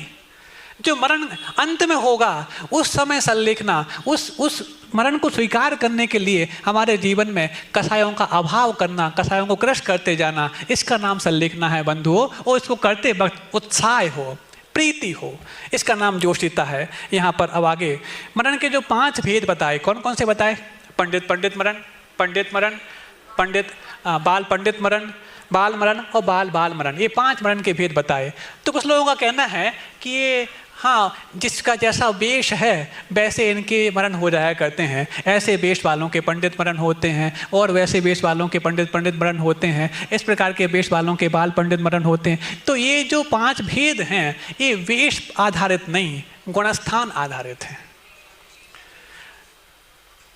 क्या मिथ्यात्व गुणस्थान में यदि है, अतः द्वितीय गुणस्थान में तो उसका बाल बाल मरण है। चतुर्थ गुणस्थान वर्ती का बाल मरण है, पंचम गुणस्थानवर्ती का बाल पंडित मरण है, और उसके पश्चात यूँ तो मरण तो हमेशा चतुर्थ में, दूसरे में और पहले में ही होता है, लेकिन फिर भी उसके पूर्व में भूमिका क्या थी उस आधार पर कहा जा रहा है। तो संयमी का जो होता है पंडित मरण होता है, और पंडित मरण तो किनका होता है आप सब जानते ही हैं, जो निर्माण माना जाता है उसको पंडित मरण कहा जाता है। ऐसा अब आगे ये तो बता दी है, लेकिन अब ये सब कुछ होने के बावजूद भी सारी अच्छी बातें हो जाती हैं, राजमार्ग बता दिया, लेकिन कुछ अपवाद भी हुआ करते हैं। अपवाद कौन कौन से हैं? यदि आप सम्यक का पालन कर रहे हैं, यदि आप समय दर्शन का पालन कर रहे हैं, तो बीच में कुछ दोष भी लगते होंगे, अतिचार भी लगते होंगे। लगते हैं क्या? हाँ लगते हैं। तो उनके फिर नाम क्या है, वो कैसे, उनका स्वरूप क्या है, तो उसके लिए आगे बताया जा रहा है। शंका कांक्षा विचिकित्सा दृष्टि प्रशंसा संस्तवा सम्यक दृष्टि रतिचाराः। ये सम्यक दर्शन के 5 अतिचार कहे। ये 5 अतिचार कौन कौन से? शंका, आकांक्षा और विचिकित्सा, अन्न दृष्टि प्रशंसा और अन्न दृष्टि संस्तव। अब सम्यक दर्शन के जो 5 अतिचार कहे, लोग कहते हैं दर्शन मोहनी जन सम्मात सम्यक दर्शन होता, उसमें चारित्र मुनि को रोल नहीं होता। ये अतिचार अपने आप में बता रहे हैं कि ये इसमें चारित्र मुनि का कितना रोल है। क्या? शंका है, ये शंका कैसे? आकांक्षा है, ये कहाँ से आएगी? क्योंकि दर्शन मोहनी 3 ही प्रकार की होती है। कौन कौन सी? मिथ्यात्व, सम्यक मिथ्यात्व, सम्यक प्रकृति। लेकिन बाकी ये जो दोष लगेंगे, ये दोष सम्यक दर्शन में जो बट्टा लगा रहे हैं वो चारित्र मोहिनी के उदय में होने वाले दोष हैं, जो नो कसाई के रूप में रहते हैं अथवा कसाई के रूप में रहते हैं, उसी कारण से ये दोष माने जा रहे हैं। इसलिए उसका भी रोल यहाँ पर है। और जो कहते हैं नहीं दर्शन मोहिनी के क्षयोत्तम की बात करो, चारित्र मोहिनी तो अपना आप बाद में हो जाएगी, और सम्यक दर्शन जब प्राप्त हो जाएगा चारित्र तो अपने आप आएगा। जाएगा कहाँ? जब हम पूर्ण परावर्तन काल शेष कर देंगे तो उतने में तो मोक्ष जाना ही है। घर बैठे चले जाओगे, कितने चले गए भाई भगवान जाने। और ऐसा जो सोचते हैं, अभी उनके दर्शन मोहिनी का भी प्रतिहार नहीं है, सम्यक दर्शन का भी प्रतिहार नहीं, क्योंकि आपको भगवान की आज्ञा पर एक देश श्रद्धान भी नहीं हुआ अभी, पूरा तो बहुत दूर की बात है। आगे अब महाव्रतों के लिए तो 5-5 भावनाएं बताई थी, लेकिन यहाँ पर सम्यक दर्शन पर अणुव्रत के लिए 5-5 अतिचार बताए जा रहे हैं। यानी अतिचारों से बचोगे तो आपके जीवन में वो व्रतों की निर्मलता होगी। और महाव्रतों के लिए कहा है इन 5-5 भावनाओं को भाओगे तो आपके जीवन में व्रत शुद्ध होंगे। महाव्रतों के अतिचार नहीं बताए गए, क्योंकि महाव्रत तो पूरा रुपया है, उसमें बट्टा लग गया तो फिर वो। लेकिन यहाँ पर सम्यक दर्शन और अणुव्रत, इसके अतिचार बताए जा रहे हैं यहाँ पर। अब देखो इसके पश्चात अन्य व्रतों के अतिचार की बात कही है, तो व्रत शीलेषु पंच पंच यथाक्रमम। व्रत और शीलों में भी 5-5 क्रम से अतिचार आप समझ लेना। 5 ही 5 बताए जा रहे हैं यहाँ पर, 5 का पूरा जो है ना सिस्टम फिक्स कर दिया। अब अहिंसा व्रत के अतिचार में पहला सूत्र आ रहा है बंध बदच्छेदाति भारारोपणान पान निरोधाः। बंध, बध और छेद, अतिभारारोपण और अन्नपान निरोध, ये अहिंसाणुव्रत के 5 अतिचार हैं। बंध का मतलब बांध देना। किनको बांध देना? पशु पक्षी इत्यादियों के लिए एक स्थान पर बांध देना, ये बंध माना जाएगा, अतिचार माना जाएगा। और आप लोग भी अपने बच्चों को बांध देते हैं। कैसे बांध देते हैं? यदि वो मालूम भाव कर रहा हो कि हमें तो बैराग लेना है, तो कैसे बांध दिया? जैसे जम्बू स्वामी को बांधा, बताया था महाराज जी ने बताया था, जम्बू स्वामी को 8 बंधन से बांध दिया। ये बात अलग है कि वो निर्बंध होने वाला व्यक्ति कहाँ बंधने वाला है, लेकिन आप तो प्रयास कर लिया। ये अहिंसाणुव्रत का अतिचार है, बांधना। यदि आप अहिंसाणुव्रती हैं और यदि आपका बच्चा यदि महाव्रत लेने जा रहा है, बेटी लेने जा रही है, अनुव्रत लेने जा रही है, और आप उसमें बाधक बंधे हैं, तो ये बंध नाम का अतिचार माना जाएगा। इसको वैसे भी घटा सकते हैं, सिर्फ पशु पक्षियों में क्यों घटाना चाहते हो? बध, बध का मतलब मारना पीटना इत्यादि। बध का मतलब प्राण का प्रयोग करना नहीं, मारना पीटना, बध करना आदि आदि। और इसके बाद छेद, अंगों पांगों का छेद इत्यादि कर देना, है ना, नाक छेद देना, कान छेद देना आदि आदि, इसको नहीं लेना यहाँ पर। लेकिन यदि किसी के लिए उसका प्रमत्त योगास मुख्य सूत्र समझ लो। उद्देश्य यदि प्रमाद का है तो हालांकि इसमें भी यदि आपका कुछ और उद्देश्य आ गया तो इसको भी आप उस छेद के अंदर कर ले लेंगे। लेकिन यदि स्वास्थ्य रक्षा की दृष्टि से लिया जा रहा है तो वहाँ पर उस छेद का नाम अतिचार के रूप में नहीं लिया जाएगा। अति भार आरोपण, अति भार का आरोपण कर देना, जितनी क्षमता नहीं है उससे ज़्यादा लाद देना। प्राइमरी का बच्चा नहीं इतना बड़ा बैग लाद देना, ये अतिचार है अहिंसा व्रत का। और अन्न पान निरोध, जितना भोजन पानी समय पे उसको मिलना चाहिए वो नहीं देना, ये दोनों ही आज की शिक्षा व्यवस्था में और जॉब करते वक्त होता है। ओवर टाइम देंगे, बोनस मिलेगा, नाइट ड्यूटी रहेगी, बेचारा सुबह भी नहीं खा पा रहा ढंग से, शाम को भी नहीं खा पा रहा क्योंकि पैकेज दिख रहा है उसको। ये सब अन्नपान निरोध है। अतिभारोपण तो है ही, ना समय पे भोजन कर पा रहे हैं, ना समय पे भूख पहचान पा रहे हैं, फिर जाकर इंसुलिन लगाना पड़ता है तब जाके अंदर घुस पाता है। अपने हाथ से डॉक्टर बन गए अब तो, दिन में 2-2 बार 3-3 बार जितने बार खाते हैं उतने बार इंसुलिन लगाते हैं, कुछ थाई में लगाते हैं, कुछ हाथ में लगाते हैं। भगवान जाने कैसे इनके जीवन निर्वाह होगा। और दवाई तो वो होती है कि रोग हो, दवाई ली और स्वस्थ हो जाए। अब दवाई भी चल रही है और रोग भी चल रही है, इसका नाम दवाई है क्या? वो तो आपको ही दवाई रही है। आप दवाई नहीं खा रहे, दवाई आपको खाई जा रही है। और आप दवाई इसलिए खा रहे हैं, पता नहीं कौन सी बात आपको खाई जा रही है। हाँ, आगे अब सत्यानुव्रत व्रत के अधिचार बता जा रहे हैं यहाँ पर। मिथ्योपदेश रहो व्याख्यान कूट लेख क्रिया न्यासापहार साकार मंत्र भेदा। मिथ्या उपदेश करना, इसको कल जैसे महाराज जी ने 25 क्रियाएं बताई थी, उसमें आज्ञा व्यापादी की क्रिया वो भी लगभग इसी प्रकार की है कि मिथ्या उपदेश कर देना अथवा अन्यथा प्ररूपण कर देना, ये मिथ्या उपदेश है। रहो व्याख्यान, स्त्री पुरुष द्वारा जो एकांत में जो उनके चेष्टाएं होती हैं उनका उद्घाटन कर देना। सिर्फ उन्हीं में मत लगाना। गुरुदेव कहते हैं किसी के साथ भी कर सकता है, लेकिन मुख्य रूप से ऐसा ही कहा जाता है कि उन दोनों के बीच में जो व्यवहार होते हैं उसका उद्घाटन कर देना। अब इसके बाद कूट लेख क्रिया, नकली दस्तावेज तैयार कर देना। न्यासापहार, किसी की धरोहर किसी ने गिरवी रखा है उसका हड़प लेना, इसका नाम न्यासापहार है। और साकार मंत्र भेद, कोई आपस में चर्चा कर रहा है तो उसकी बात को कहीं पे यहाँ कर देना, चुगली इत्यादि कर देना, ये सब साकार मंत्र भेद के अंतर्गत आता है। अब इसके बाद आज आचौर्याणु व्रत के अतिचार आगे कहे जा रहे हैं, समय भी हो रहा है और अपन जल्दी बढ़ भी रहे हैं। स्तेन प्रयोग तदा हितादान विरुद्ध राज्याधिक्रम हीनादिक मानोन्मान प्रतिरूपक व्यवहाराः। स्तेन प्रयोग और स्तेन आहृता दान। स्तेन मतलब चोरी, चोरी का प्रयोग करना अथवा करवाना, अथवा स्तेन आहृता दान, चोरी के माध्यम से जो लाया है उसको ग्रहण कर लेना, चोरी की वस्तु को ले लेना, सीधी सीधी बात, अथवा चोरी का माल खरीद लेना। और संक्षेप में बता दो, बड़े बड़े बाजार होते हैं, चोर बाजार जिसको बोला जाता है, सस्ती चीज़ें मिलती हैं, ले लेते हैं, तो एक तरह से आपकी अनुमोदना भी हो रही उसकी और अतिचार भी लग रहा। तो ऐसी वस्तुओं को ले लेना, ये क्या हो गया? स्तेन आहृता दान। विरुद्ध राज्यातिक्रम, जो राज शासन की जो नियमावली है उसका उल्लंघन कर देना, इसका नाम विरुद्ध राज्यातिक्रम है। उसके पश्चात हीनादिक मानोन्मान, जब लेने की बात आए तो बड़ा बांट ले लेना, और जब देने की बात आए तो छोटे बांट से दे देना। वही छोटी बड़ी बड़े बड़े सब जानते ही हैं, बहुत दृष्टांत फेमस है ये वाला। तो चाहे वो मानोन्मान का मतलब माप के हों, चाहे वो तौलने के बर्तन हो, चाहे वो बांट हो, इन सबको छोटे। अब तो हमारा डिजिटल बात आ गई, तो डिजिटल भी बनाया किसने? जिसके पास मेंटल है वही तो बनाएगा। उसमें सब सिस्टम हो जाते हैं, सब सॉफ्टवेयर शिफ्ट हो जाते हैं। ये मत समझना कि डिजिटल यदि तराजू है तो उसमें ये गड़बड़ वाली संभावना नहीं। जहाँ पर दिमाग मनुष्य का है वहाँ सब जगह फितरत हो सकती है। इसलिए मनुष्य देवता तभी बन सकता है जब उसके जीवन में स्वीकारोक्ति आती है।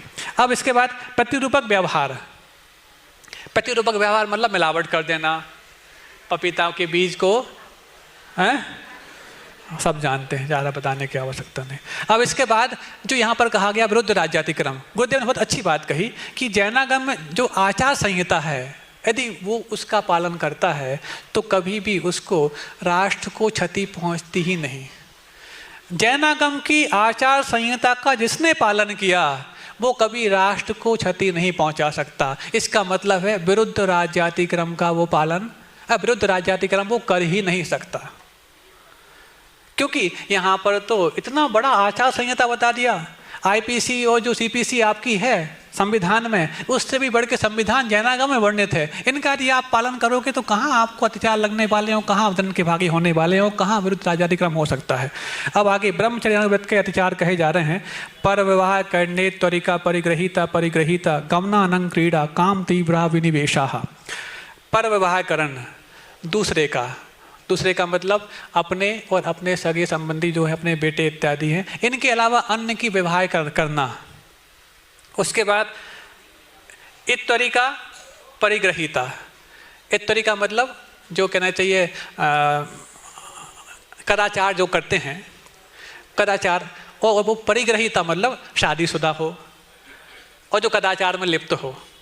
उसके पश्चात अपरिग्रहिता इत्तरी का मतलब जो शादीशुदा तो नहीं है लेकिन इस प्रकार से जो व्यभिचार में लिप्त रहते हैं उनके साथ संबंध रखना, शादीशुदा के साथ भी अथवा जो शादीशुदा नहीं है लेकिन इस प्रकार के कार्य करते रहते तो उनसे संबंध रखना, ये दोनों अतिचार हैं। और परव्यवहार करना ये भी अतिचार है। उसके बाद अनंग क्रीड़ा, जो भी नियत अंगोपांग है उसके अलावा इस प्रकार की क्रियाएं करना, इसका नाम अनंग क्रीड़ा है। और काम तीव्रा विनिवेश, जो कामज ज्वर की अभिलाषा के ग्रस्त हो जाना और तीव्र अभिलाषा होना, ये 5 जो हैं वो ब्रह्मचर्य व्रत के अतिचार माने गए हैं। इसके पश्चात परिग्रह परिमाण व्रत। कुछ लोग परिग्रह अनुव्रत बोलते हैं, ऐसा नहीं बोलना, परिग्रह परिमाण व्रत। वो है ना, अहिंसाणुव्रत, सत्याणुव्रत, अचौर्याणुव्रत, ब्रह्मचर्याणुव्रत, परिग्रहाणुव्रत, ऐसा नहीं। परिग्रह परिमाण व्रत अथवा अपरिग्रह अणुव्रत ऐसा भी कहा जा सकता है। हाँ, अब यहाँ पर क्या कहा जा रहा, क्षेत्र वास्तु हिरण्य सुवर्ण धन धान्य दासी दास कुप्प भांड प्रमाणातिक्रमा। क्षेत्र जानते हैं, खेत इत्यादि होते हैं, स्थान इत्यादि। वास्तु यानी भवन, हिरण्य, हिरण्य यानी कि चांदी भी होता है। हिरण्य का मतलब जो वर्तमान में प्रचलित मुद्रा है, जैसे आपका रुपया है, ये भी हिरण्य के अंतर्गत आ जाएगा। मतलब जिससे व्यवहार चलता है उसका नाम हिरण्य है। वो सुवर्ण तो आप जानते हैं सोना है। और धन मतलब वो नहीं जो आप तिजोरी में रखते हैं। धन का मतलब गोधन है, गजधन है, वासधन है, आदि आदि, ये सब जो जीवित धन उसका नाम धन कहा गया यहाँ पर। बाकी सब कुछ धन के नहीं अचेतन को। धान्य का मतलब समझते हैं, अनाज इत्यादि जो कुछ भी होते हैं। दासी दास आप जानते ही हैं। और कुप्पो का मतलब वस्त्र इत्यादि। और भांड, ये भांड शब्द यहाँ पर छूटा हुआ है लेकिन श्री भूर बोला एक ग्रंथ है उसमें भांड शब्द भी दिया है। और इसके पीछे एक तर्क भी है, क्योंकि जब 5-5 अतिचार यहाँ बताए जा रहे हैं और 5-5 अतिचार के साथ साथ अब यहाँ पर जो 9 होंगे तो 9वें को एक तरह से विकलांग जैसा हो जाएगा वो, तो उसके साथ भी भांड शब्द जुड़ जाएगा और आवश्यक भी है। यदि भांड को परिग्रह में नहीं रखेंगे तो भांड रखने वाले निष्परिग्रही माने जाएंगे। जो 14 भांड आदि आदि जो रखने लग गए हैं, उपकरण के रूप में मानने लग गए हैं, ये भांड शब्द नहीं होने का ही दुरुपयोग उन लोगों ने कर लिया। इसलिए भांड शब्द भी परिग्रह में होना आवश्यक है। और इसके प्रमाण का अतिक्रम करना, इसकी जो मर्यादा बनाई थी उसका अतिक्रम कर देना, इसका नाम परिग्रह परिमाण व्रत का अतिचार है। अब यहाँ पर गुरुदेव बहुत अच्छी बात कहते हैं कि ठीक है, इसमें कहीं ये तो नहीं आया कि हमारा परिवार परिग्रह है। तो गुरुदेव कहते हैं कैसे नहीं आया, दासी दास जो है ना, पति पत्नी, ये आपस में परिग्रह एक दूसरे के, तो ये तो दासी दास की बात कही गई। हाँ क्यों नहीं, जब वो पत्नी आपको स्वामी बोलती है तो स्वामी और दूसरे दासी हो गई। और यदि आप उनके लिए बोलते हैं गृह मंत्री तो वो स्वामिनी हो गई, आप दास हो गए। बात तो एक ही है। इसलिए पति पत्नी भी दासी दास के अंतर्गत आएंगे और भी जिन पर आपकी हुकूमत चलती वो सब आपके दास के अंतर्गत आएंगे। इसलिए परिवार भी आपका परिग्रह है, आप निष्परिग्रह होकर के परिवार नहीं चला सकते।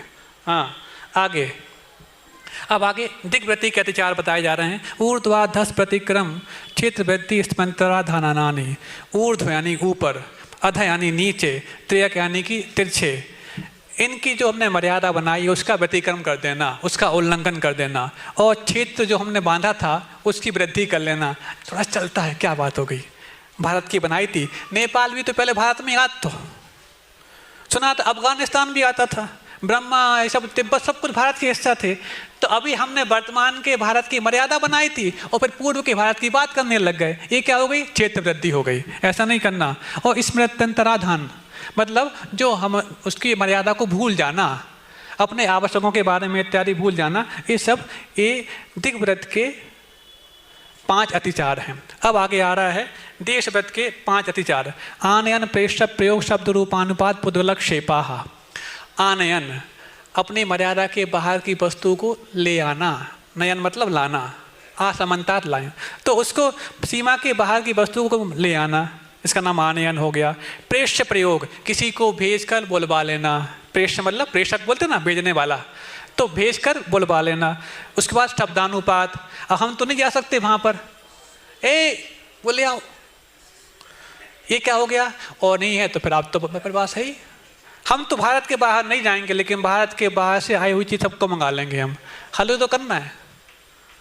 ये शब्दानुपात हो गया। फिर उसके बाद रूपानुपात, अब तो भेजने की आवश्यकता नहीं, वीडियो कॉलिंग कर लेते हैं हम तो। ये वीडियो कॉलिंग, ये क्या है, रूपानुपात हो गई। यदि आप अपने क्षेत्र की मर्यादा जो बनाई है उससे बाहर के व्यक्ति से रूपानुपात कर रहे हैं, वीडियो कॉल कर रहे हैं, अतिचार माना जाएगा।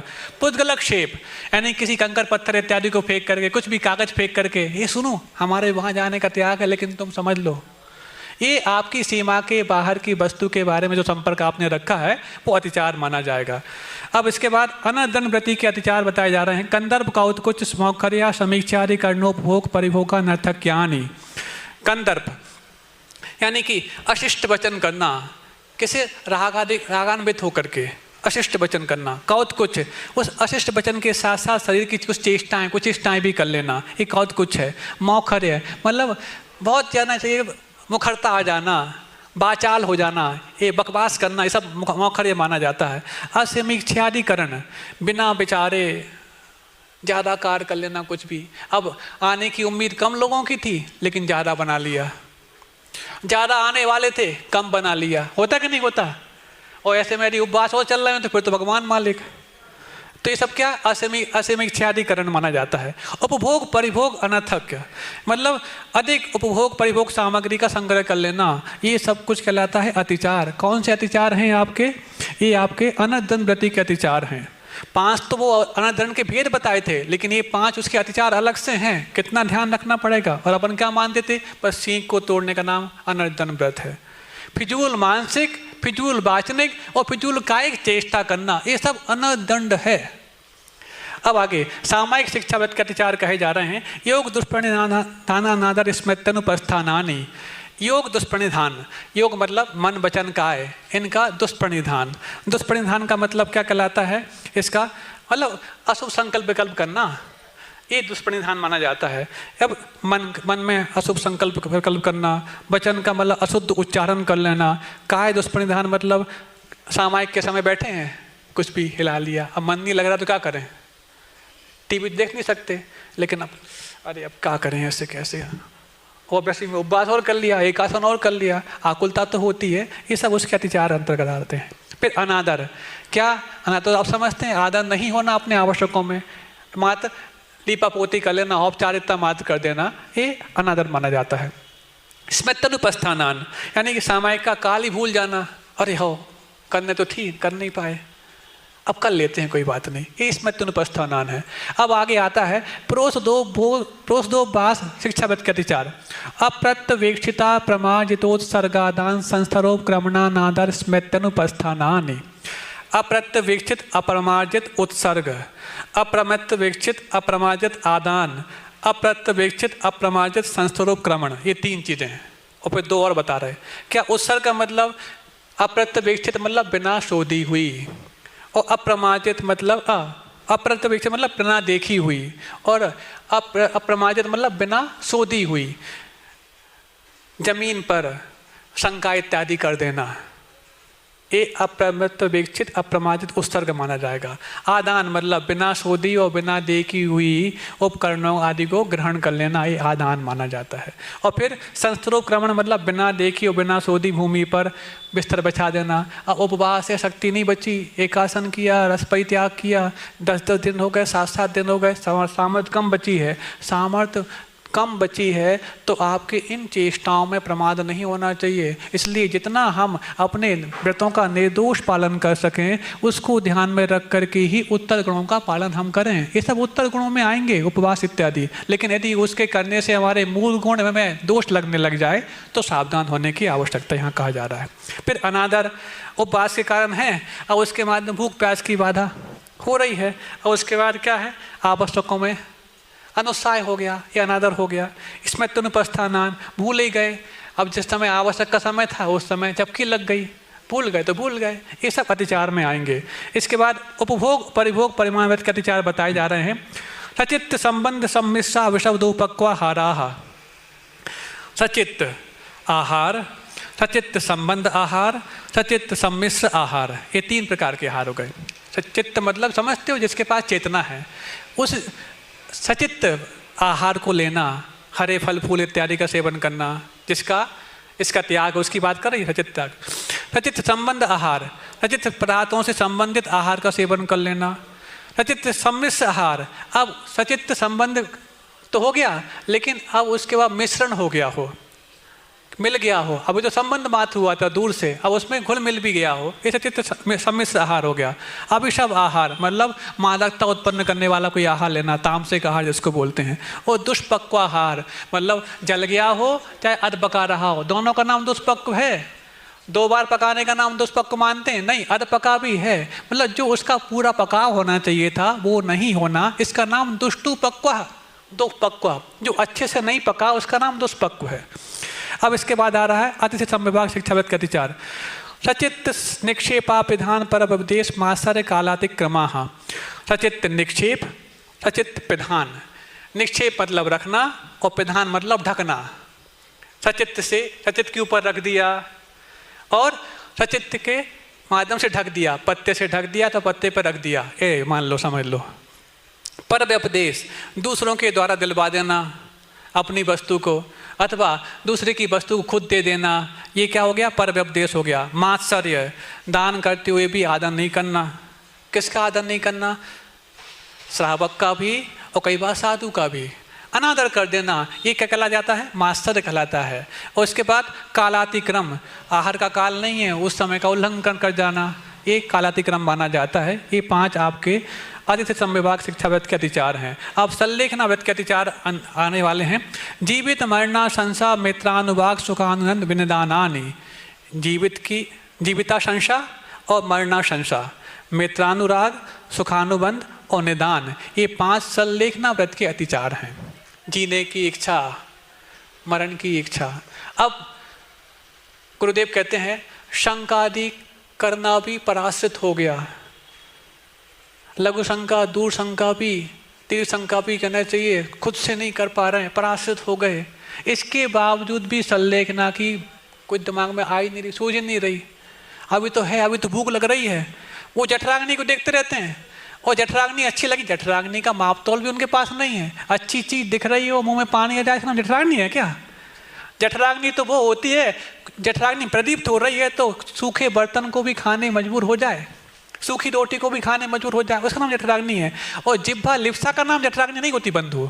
तो फिर भी उसको भी देख करके यदि और सारी चीज़ों के लिए आप पराश्रित हो गए, वो संलेखना की बात नहीं सोचते, इसी का नाम तो जीविता संशय है। और फिर जब भार हो गया, कब मरेंगे, इतने दिन तो हो गए, नहीं हो रहा, ये मरना संशय हो गया। ये दोनों संलेखना के अतिचार माने गए। मित्रानुराग, जो पूर्व के हमारे मित्र इत्यादि हैं, उनका अनुराग क्या कब आएंगे, कौन, देखने नहीं आ रहा कोई, यही तो बात है, इतना सब कुछ किया। सुखानुबंध, पूर्व में जो कुछ भी सुखानुबंध किया था उसका बार बार स्मरण करना। और निदान, आगामी भाव में मेरे लिए सब कुछ मिल जाए इसके माध्यम से, ये सब संलेखना व्रत के अतिचार माने जाते हैं। अब इसके बाद अगला सूत्र आ रहा है जो इससे कुछ हटके है, ऐसा मत मानना, क्योंकि पूर्व में ये कहा गया, कल जो तीर्थंकर प्रकृति की भावनाएं आई थी उसमें शक्ति तस् त्याग ये भी आया था। और उसके पश्चात एक अतिथि संविभाग की बात अब यहाँ कर ही ली। ये शक्ति तस् त्याग, त्याग कैसे करेगा वो श्रावक? घर तो छोड़ नहीं सकता, तो उसके लिए उसका त्याग दान के रूप में है और अतिथि संविभाग भी उसका दान के रूप में है। अनुग्रहात्म स्वस्याति सर्गो दानम, अनुग्रह के लिए स्वस्य अतिसर्ग, स्व यानी धन और स्वयं मतलब स्वयं भी, इसका अतिसर्ग करना, इसका अर्पण कर देना, इसका नाम दान है। अनुग्रह के लिए स्वयं का भी समर्पण करना अथवा धन का समर्पण करना, इसका नाम दान है। क्योंकि गृहस्थ का त्याग दान के रूप में ही होता है और साधु का त्याग सर्वस्व संन्यास के रूप में होता है। आप लोग इतना नहीं कर पा रहे तो कम से कम जो दान है वो तो हम कर सकते हैं। उससे क्या होगा? तो उससे ये होगा कि दाता के लिए तो पुण्य का संचय होगा और पात्र के लिए अपने व्रतों का निर्दोष पालन करने में जो ईंधन है उसका प्राप्त होगा। अथवा बड़े बड़े जो जनालयों में हम जो दान कर रहे हैं, उन जनालयों में आकर के इतने सारे जो पात्र आकर के अपना धर्म ध्यान करेंगे, उन सब के लिए भी ऐसे निर्दोष आवास दान वहाँ मिल जाएंगे। अब आगे अंतिम सूत्र आ रहा है, विधि द्रव्य दात्री पात्र विशेषात तद विशेषः। क्या ये जो दान है, ये दान का स्वरूप तो आपने बता दिया, लेकिन सब एक जैसे ही होते हैं क्या? कुछ अंतर आता है, विशेषता आती है? हाँ आती है। विधि विशेष, द्रव्य विशेष, दाता विशेष और पात्र विशेष, इन विशेषताओं के माध्यम से दान करने में विशेषता आती है। अब प्राय करके पात्र विशेष तो अपन समझ लेते हैं कि उत्तम मध्यम जघन्य पात्र, इनको देने में अलग अलग पुण्य लगता। द्रव्य विशेष भी समझ लेते हैं कि हाँ उस द्रव्य की विशेषता होनी चाहिए, उसकी पोटेंसी होनी चाहिए। दाता विशेष भी समझ लेते हैं, क्या समझ लेते हैं कि हाँ दाता के 7 गुण होना चाहिए आदि आदि। विधि विशेष के बारे में एक रटी रटाई चीज अपने को पता है कि नवदा भक्ति पूर्वक देना, इसका नाम विधि विशेष है। अब विधि विशेष इतनी नहीं है, पात्र के हिसाब से विधि विशेष है। अभी पूज्य बड़े महाराज जी से चर्चा हो रही थी विनीत सागर जी महाराज से, तो उन्होंने बहुत अच्छी बात बताई अभी कि विधि का विशेष का मतलब अपन क्या समझते हैं, और लिखा भी यही रहता है और पढ़ते भी अपन नहीं है कि नवदा भक्ति कर लेना इसका नाम विधि विशेष है, और नवदा भक्ति में कमी कर लेना इसका नाम विधि सामान्य हो गई, या उसमें बट्टा लग गया आदि नहीं। पात्र के हिसाब से विधि विशेष, किस पात्र की किस विधि से हमें भक्ति करनी, किस विधि से उसको दान देना, इस विधि में यदि विशेषता लाएंगे तभी जाकर के वो विधि विशेष शब्द सार्थक होगा। नवदा भक्ति करना चाहिए, इसका बहुत कहना चाहिए एक अलग तरह से मायने निकाले जाते हैं। नवदा भक्ति करने के लिए कहा गया, और बिना नवदा भक्ति के फिर आपका दान नहीं माना जाएगा, क्योंकि विधि द्रव्य दात्री पाद विशेषा तद विशेषा। ठीक है, मुनि राजों की तो कर दी जाती है, अब बाकी लोग भी कहते हैं कि नवदा भक्ति तो कही गई है, लेकिन यहाँ पर विधि विशेष का मतलब क्या है? जो जैसे पात्र हैं उस पात्र की उस हिसाब से विधि पूर्वक दिया जाए उनके लिए। इतना ही नहीं कि नवदा भक्ति सबके लिए लगा दिया जाए। नव का मतलब 9 भी होता है और नव का मतलब नमन भी होता है। अब किसके लिए पढ़गान, किसके लिए ग्रंथों को पढ़ोगे तो सब समझ में आएगा, क्योंकि यहाँ पर सब चीज़ों को यदि व्याख्यान किया जाएगा, समय तो हो ही गया पूरा, 5 मिनट ज़्यादा ही हो गए हैं, लेकिन उसके बावजूद भी आपको यदि ग्रंथों को पढ़ेंगे तो एक एक चीज़ का खुलासा होगा। किस पात्र के लिए, पात्र एलक छुल्लक आरिका इत्यादि के लिए कैसी विधि बताई गई है, इसी सूत्र से निकल रहा है अर्थ। और खींच करके यदि सबको एक ही विधि से पड़गाहन, एक ही विधि से उनका अर्घ इत्यादि समर्पित करना, एक ही विधि से पूजन इत्यादि कर देना माना जाएगा, तो विधि विशेषता क्या रह जाएगी? जब आपने जघन्य पात्र या मध्यम पात्र में पूरी विधि कर दी तो फिर उत्तम पात्र की नई विधि क्या रह गई? बात समझ में आ रही? जब जघन्य पात्र में ही आपने विधि संपन्न कर दी पूरी, तो फिर उत्तम पात्रों की कौन सी नई विधि लाओगे आप? इसका मतलब है उत्तम पात्र के लिए उत्तम विधि है, तो अन्य पात्रों के लिए अलग अलग विधियां बताई गई हैं। इसी को विधि विशेष से फलितार्थ निकालना है। समय पर्याप्त हो गया। आपके जीवन में उन 4 गतियों से बचने का जो उपाय इन व्रतों के रूप में हमें प्राप्त हुआ है, वो आप आएँ इन्हीं भावनाओं के साथ अहिंसा परमो धर्म की, बोधि समाधि परिणाम शुद्धि स्वात्मोपलब्धि शिव शौक सिद्धि चिंतामणिम चिंतित वस्तु दाने त्वां वंदे मानस्य ममास्तु देवी।